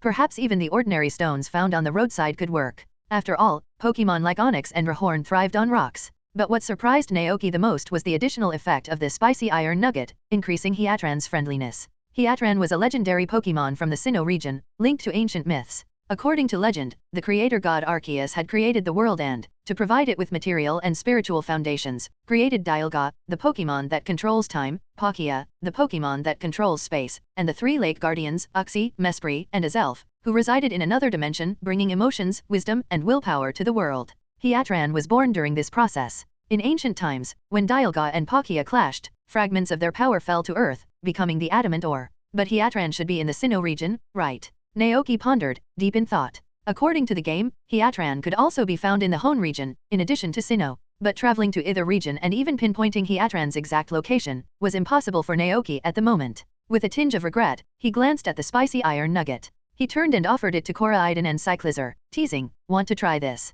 Both Pokemon looked at the chili-covered iron, grimaced, and shook their heads in unison. For once, they were in complete agreement. Naoki chuckled and tossed the stones and grass into the bin. These unique dishes wouldn't be of use anytime soon. But if he ever had the chance, he would definitely visit the Sinnoh region. Heatran, the Fire/Steel type legendary Pokemon, was a prize worth pursuing. Although considered a lesser legendary, Naoki, a former gamer, found himself slipping into a familiar pattern of collecting rare creatures. The idea of filling his ranch with adorable, fluffy, and rare Pokemon from all over the world was incredibly appealing. He could picture himself tending to his farm, surrounded by a menagerie of Pokemon companions. He. Suddenly, Naoki realized he was being watched. Koraidon and Cyclizar were staring at him with puzzled expressions. He cleared his throat, suppressing a goofy grin, and patted their heads. All right, he said, heading outside towards Cora, who was busy with the chicken coop construction. Ms. Cora, he began, his eyes sparkling with hope, do you know where I might find Pokemon like Eevee, Vulpix, Pikachu, Meowth, Pachirisu, or Skitty? With the crops still growing and some free time on his hands, Naoki wanted to catch a few new companions. While Koraidon and Cyclizar were adorable in their own right, they were a bit too large for cuddling. He longed for some smaller, fluffier Pokemon to keep him company. He imagined cozy evenings by the fireplace, Koraidon and Cyclizar sprawled out beside him, while Eevee, Vulpix, Meowth, and other cuddly creatures snuggled on his lap, at the foot of the bed, on his pillow, and in his arms. That was a life he wouldn't trade for anything. Chapter 23, The Coop. Eevee, Vulpix, and Pikachu. Cora pondered for a moment, then shook her head. I'm afraid I haven't seen those around here. The forest near my shop is mostly inhabited by Pokemon like Spinarak, Krikito, and Fletchling. All right, Naoki replied, a bit disappointed. But he knew that these things couldn't be rushed. As long as he ventured out more often, he was bound to encounter those Pokemon someday. Time flew by, and 3 days passed in a blink of an eye. Today was the day the chicken coop was completed. Naoki stood before the small wooden and stone structure, peering inside. The coop wasn't large. The floor was covered in a layer of yellowed grass mixed with soil, compacted by a specialized machine into a sturdy surface. On the left side of the coop was a row of feeding troughs and a water trough for the chickens to quench their thirst. Beside the troughs was a grazing area, connected to a silo outside. Cora had generously included the silo as a bonus during construction. It stood tall and proud. Constructed of red bricks and stone, a prominent feature on the ranch. In the corner of the coop, there was a large pile of hay and a pitchfork, alongside a special, round nesting area enclosed by wooden boards. What's that? Naoki asked, gesturing towards the nesting area. The construction work was complete, and the workers were loading their tools and the compactor into the truck. Cora remained behind to explain the features of the chicken coop to Naoki. That's the brooding area, also called an incubator, she said. When you place eggs there, the hens will naturally go in to incubate them. After a while, chicks will hatch. If you don't want to buy every hen from town, hatching them yourself is a good option. I see. Naoki nodded, impressed by the thoughtful design. Cora stepped inside the coop and continued her explanation. Every morning, you'll need to fill these troughs with feed from the silo and make sure the water trough is full. The chickens will take care of the rest. Remember, it's better to overfeed them than underfeed them. If the chickens aren't well fed, they won't be happy, and that will affect the quality of their eggs. Also, on sunny days, you can let them out to graze, but be sure to fence off the area. You don't want them running off. Naoki nodded, absorbing the information. A wooden fence. He could build one himself, but he had no experience. Cora seemed to read his mind. I just finished making a new batch of wooden fences at my shop, she offered. If you'd like, I could help you fence off the area around the chicken coop. Naoki's eyes widened. How much would that cost? Cora smiled. Not much, just 1,500 poke dollars. Naoki breathed a sigh of relief. The price was reasonable. He hadn't been fishing much lately, and with the cost of the chicken coop, he was down to about 16,000 poke dollars. If the fence had been too expensive, he would have had to reconsider. But 1,500 was manageable. He agreed without hesitation, paying Cora on the spot. She waved her hand, and the two machoke from her crew began unloading the wooden fence panels from the truck. You were prepared for this, weren't you? Naoki remarked with a chuckle. Cora laughed softly. I had a feeling you'd say yes. Naoki shook his head, amused. Cora took a hammer from the old carpenter and, with Cyclizer's assistance, began to enclose the chicken coop with the wooden fence. With the last fence post hammered into the ground, Cora pointed to the area opposite the chicken coop. You could build a water wheel there, she suggested. It would allow you to grind flour and make your own chicken feed. It's not too expensive, only 15,000 poke dollars. We can even help you source the materials and equipment. Naoki was taken aback. Cora's foresight and attention to detail were impressive. He was at a loss for words. Cora, seeing his surprise, flashed a shrewd smile. When you're ready, just come by the shop. See you later. With that, she climbed into her truck, and Cyclizer, who had apparently learned to drive, drove them away from the ranch. As the truck disappeared, Naoki turned back to admire the newly constructed chicken coop. It was time to start his poultry-raising venture. That afternoon, Naoki left Cyclizer at home and rode Koraiden to Mesagoza, fulfilling his promise to the legendary Pokemon. Koraiden was so thrilled that it practically flew along the narrow country road, much faster than Cyclizer. Within 10 minutes, they reached Mesagoza. Koraiden shifted into its walking form and followed Naoki through the streets. Occasionally, they would encounter trainers with their Pokemon, but no one seemed overly surprised by the sight of Naoki riding a Koraiden. They merely cast curious glances at the unfamiliar Pokemon. Naoki, feigning ignorance, made his way to the local ranch. Although called a ranch, it didn't focus on breeding. Instead, it mainly sold common farm animals and Pokemon. Since this type of trade was different from the black market, the Alliance permitted it. The ranch was called the Happy Ranch, its sign adorned with a grinning Multank. Naoki and Koraiden entered the shop, where a kind-faced, gray-haired old man wearing reading glasses was absorbed in a newspaper. Startled by Koraiden's imposing figure, the old man gasped, clutching his chest. Oh my, you gave me a fright? I thought a wild Pokemon had broken in. Are you here to buy some farm animals? How did you know? Naoki asked, surprised. The old man puffed up his chest proudly. Mayor told me a new rancher had moved in.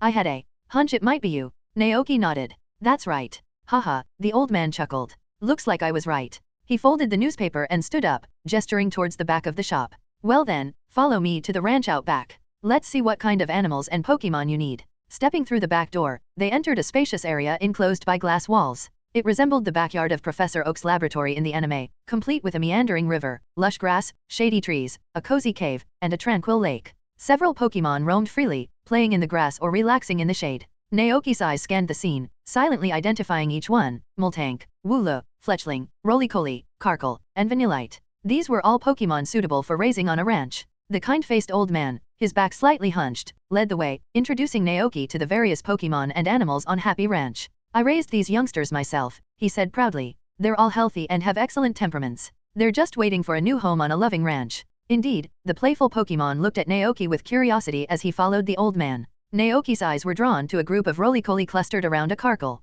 Can Knackley be raised? He asked, surprised. Of course, the old man replied with a smile. Don't underestimate them. In ancient times, they were very important Pokemon. For people living on this land, these little ones were indispensable. Naoki recalled Knackley's unique properties and asked, because they can produce salt. Exactly, the old man nodded. Their bodies are made of precious rock salt. As they walk, their bodies wear down, leaving behind salt trails. You can collect this salt and get a valuable supply of rock salt. Don't worry, this doesn't harm them. Their bodies can regenerate new salt at will. When they evolve into NaCl stack and Garganacl, the salt becomes even more nutritious, rich in minerals. Just sprinkle the salt from a Garganacl on an injured Pokemon, and no matter how severe the injury, it will heal, the old man exclaimed. And dishes made with this salt are even more delicious, fetching a higher price than even Moo Moo milk. Intrigued, Naoki inquired about the price of a Knackley. One Knackley costs 10,000 poke dollars, the old man replied. 10,000. It sounded steep, but Naoki quickly calculated the potential value of a Knackley. With one, he would never need to buy salt again.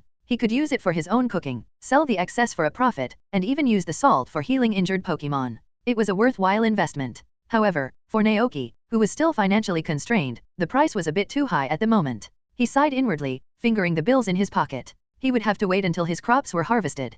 Perhaps he could try his luck in the back mountains and find some rare ingredients to sell in the meantime. But neither fishing nor foraging was a sustainable solution. In the real world, fish populations in a body of water were finite, and overfishing would deplete them unless he found new fishing spots. A map of the surrounding area materialized in Naoki's mind. To the west of the ranch, beyond Mesagoza, lay the vast Paldean Sea, teeming with seafood. To the north, beyond the back mountains and a dense forest, was Kasaroya Lake, a haven for freshwater fish. While I wait for the crops to grow, I could ask Koraiden to take me to these places, Naoki mused, already planning his next adventure. If he remembered correctly, the rare Dratini could be found in Kasaroya Lake. Dratini evolved into the powerful and intelligent Dragonite, a valuable asset to any ranch. Once his ranch was thriving, he could even expand into delivery services, allowing townspeople to order fresh milk directly from him. Once he evolves into a Dragonair and then a Dragonite, he'll be incredibly fast. I could even have him help with deliveries. Naoki thought aloud, a wide grin spreading across his face. The old man continued to lead him through the ranch, showcasing various unique Pokemon. There were the milk-producing Multank, the fluffy Wooloo, the olive oil-yielding Smeargle, the fruit-picking Swablu, and the cream-producing Alcremie. The Alcremie, entirely made of cream, exuded a sweet, enticing aroma that promised pure delight. Naoki couldn't help but swallow several times as he approached. His reaction startled the Alcremie, who quickly hid behind a tree, trembling as if fearing it might be eaten.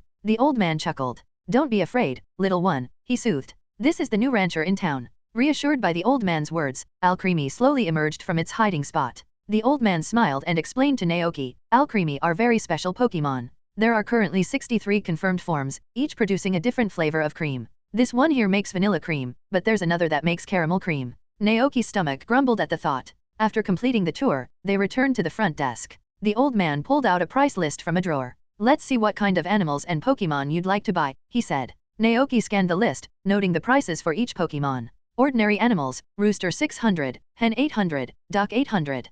Pokemon, Combi 2500, Fletchling 2500, Vanillite 2600, Swablu 3000, Wooloo 10,000, Multank 20,000, Knackley 10,000. Feed, chicken feed 50/serving, Moo milk 100/serving, sweet berries 100/serving, salty berries 100/serving. How much is a serving of feed? Naoki asked. About 2 kilograms, the old man replied. The feed is made from berries, salt, flour, eggs, and other ingredients. One serving should last a Pokemon about half a month. He then proceeded to explain each item in detail. Chicken feed is made from corn flour mixed with grains. One portion lasts about a month.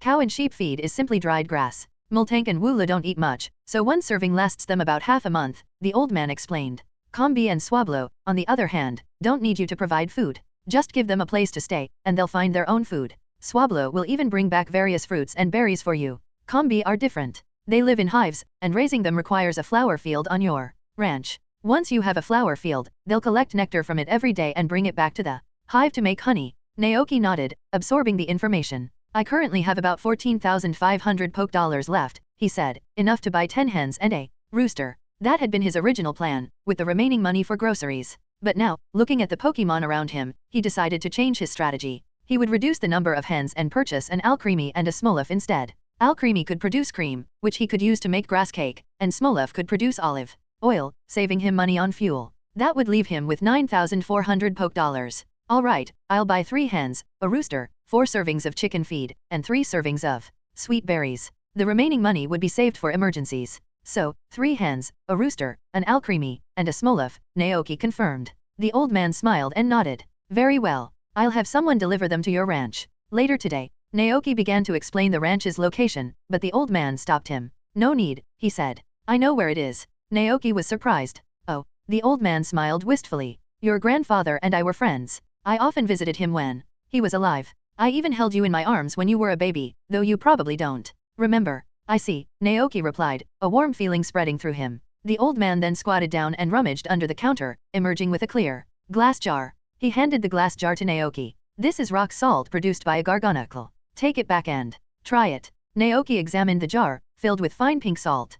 Pure rock salt, a top-quality seasoning produced from the fingertips of a gargonacle. Contains rich minerals and trace elements, with the magical ability to heal wounds. Gargonacle sprinkle it on injured Pokemon, and in just a moment, their injuries will be healed. Therefore, many Pokemon gather around Gargonacle to lick its mineral-rich salt. This precious seasoning is very expensive. When added to food, it grants the dish the additional effect of physical recovery. This is too expensive, Naoki protested. The old man waved his hand dismissively. Think of it as a gift to celebrate the ranch's reopening. Your grandfather and I were close friends. It's my duty to look after you in his absence. The old man's insistence left Naoki with no choice but to accept the generous gift. He thanked the old man sincerely. Naoki, was it? Your grandfather would be proud to see the ranch restored to its former glory. Keep up the good work. And if you have any questions, don't hesitate to ask. Naoki nodded, then bid the old man farewell and rode Koraiden back to the ranch. A short while later, a 16-year-old girl with round cheeks, pigtails, freckles, and large, bright eyes arrived at the ranch on a tricycle laden with goods. She looked at Naoki, who was waiting for her, and asked timidly, "Are you the new rancher that Grandpa mentioned, Mr. Naoki?" Naoki nodded. "That's me." The girl, visibly relieved, parked the tricycle on the grass and clapped her hands. Two small, adorable Pokemon emerged from a box on the back. The one on the left was a light pink Pokemon covered in sweet cream, with two strawberry-like appendages on its head and Alcremie. The one on the right resembled an olive, with light green skin, a few leaves sprouting from its head, and a yellow fruit growing in the center. A Smoliv. The two Pokemon timidly peeked out from behind the girl, their eyes wide with apprehension. "Don't worry," the girl reassured them. "Mr. Naoki is a kind person. He'll take good care of you. Alcre, me. SMO, live." The two little creatures remained hesitant. However, their fear seemed to be directed not at Naoki, but at the large, crimson Pokemon looming beside him. Koraiden, with its intimidating appearance. The girl was at a loss. "I'm so sorry, Mr. Naoki," she apologized. Naoki, following their gaze, understood their apprehension. He cleared his throat and decided to give Koraiden a task. "Koraiden," he said, patting its head, "go see where Cyclizar has wandered off to, and bring it back to meet its new friends." Cyclizar was happily chasing butterflies in the fields, a fact Naoki was well aware of. But he needed to remove Koraiden from the scene for the time being. Koraiden. Koraiden obediently turned and loped off to find Cyclizar. With the intimidating Pokemon gone, Alcremie and Smoliv visibly relaxed. "Smoliv. Alcremie." The girl, realizing the source of their fear, encouraged them, "Go on now." Alcremie and Smoliv cautiously approached Naoki. To avoid overwhelming them, Naoki squatted down, gently stroking their heads. "Welcome to Naoki Ranch, Smoliv and Alcremie," he said with a warm smile. The Pokemon, sensing his kindness, responded with happy expressions. The girl stepped forward. "I'll leave them in your care, Mr. Naoki. Please take good care of them." Naoki nodded. "I will. Oh, and Mr. Naoki," the girl added, "my grandfather asked me to tell you that the oil Smoliv produces before evolving into Dolph is very bitter and not suitable for consumption. It only becomes delicious after evolving. This Smoliv has been with us for almost a year, so it should be close to evolving." Naoki was surprised but nodded in understanding. The girl, relieved, unloaded several boxes of feed from the tricycle and then lowered a cage containing 3 hens and a rooster. "Where is the chicken coop?" she asked. Naoki, after placing Alcremie and Smoliv inside the house to acclimate it, stepped forward to lift the cage. "Let me take that." "Oh, thank you," the girl said gratefully, picking up a box of feed and following him. Once they reached the chicken coop, Naoki opened the cage, and the hens eagerly rushed out. They explored their new home, pecking at the ground and familiarizing themselves with their surroundings. The girl placed the feed box on the ground. Naoki opened it and poured the contents into the silo, which could be accessed directly from inside the house. It was a convenient setup for feeding the chickens. Chapter 25, The Ranch Become Lively. Inside the coop, Naoki filled the trough with feed. The 3 hens and rooster, drawn by the smell, eagerly gathered around and began to eat. "They seem to be settling in nicely," the girl remarked, a smile on her face. "Well, Mr. Naoki, I'll be going now. If you have any questions, you can call the shop. Our number is 9573868. Naoki blinked. "I haven't had a chance to get a phone yet." The girl looked surprised. "Oh, 11. Naoki smiled. "Can I just stop by the shop if I need anything?" The girl nodded enthusiastically. "Of course." After explaining a few more details about caring for the chickens, the girl donned a straw hat and rode her tricycle away from the ranch. Naoki stood in the chicken coop, observing the hens. While hens could lay eggs without a rooster, those eggs would be unfertilized and couldn't hatch. Only eggs laid after mating with a rooster could produce chicks. This was why Naoki had specifically purchased a rooster. The 3 hens were healthy adults, capable of laying eggs. This meant that, starting tomorrow, he could expect at least 3 eggs daily. 1 egg doesn't sell for much, Naoki thought, so the best course of action is to use all 3 for hatching. This way, by the time the crops were ready for harvest, there would be 3 new additions to the ranch. The newly built coop was a bit messy. Naoki grabbed a pitchfork and began moving the hay that had been piled by the door into the corner. Finished with the task, he glanced down at his attire. Dressed in brown overalls and wielding a pitchfork, he truly looked the part of a farmer. He set the pitchfork aside and exited the coop, carefully closing the door behind him to prevent the hens from escaping. As he walked back to the cabin, he recalled the girl's words. "I need to focus on the ranch's infrastructure as well," he realized.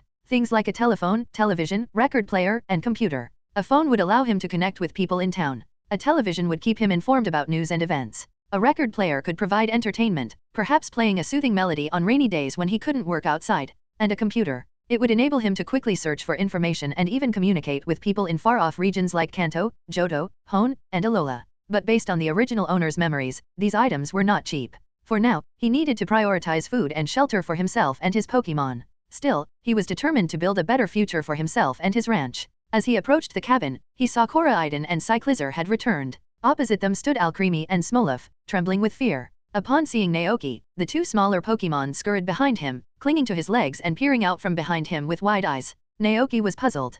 Koraidon, he questioned. Koraidon tilted its head, confused. Gashi. It didn't understand why the two were so afraid. Koraidon looked down at itself, then at the docile Cyclizar beside it. Aren't we just a little different in appearance? Naoki crouched down, gently patting Alcremie and Smoliv on the head. Relax, he soothed, it won't hurt you. Koraidon nodded emphatically, reinforcing Naoki's words. Alcremie and Smoliv cautiously eyed Koraidon. Koraidon stood patiently, allowing them to assess its demeanor. After a moment, Alcremie and Smoliv exchanged glances. Alcremie. SMO. Perhaps it really wouldn't eat them? Seeing their hesitation, Koraidon patted its chest with a large paw in a surprisingly human-like gesture. Cora, it chirped reassuringly. The fear in Alcremie and Smoliv's eyes faded, replaced by simple, innocent smiles. Alcremie. Smoliv. Naoki didn't understand their words, but seeing that they were no longer terrified of Koraidon, he scooped them up, one in each arm, and carried them into the house. This is our home from now on, Naoki announced, looking around. Where would you like to live?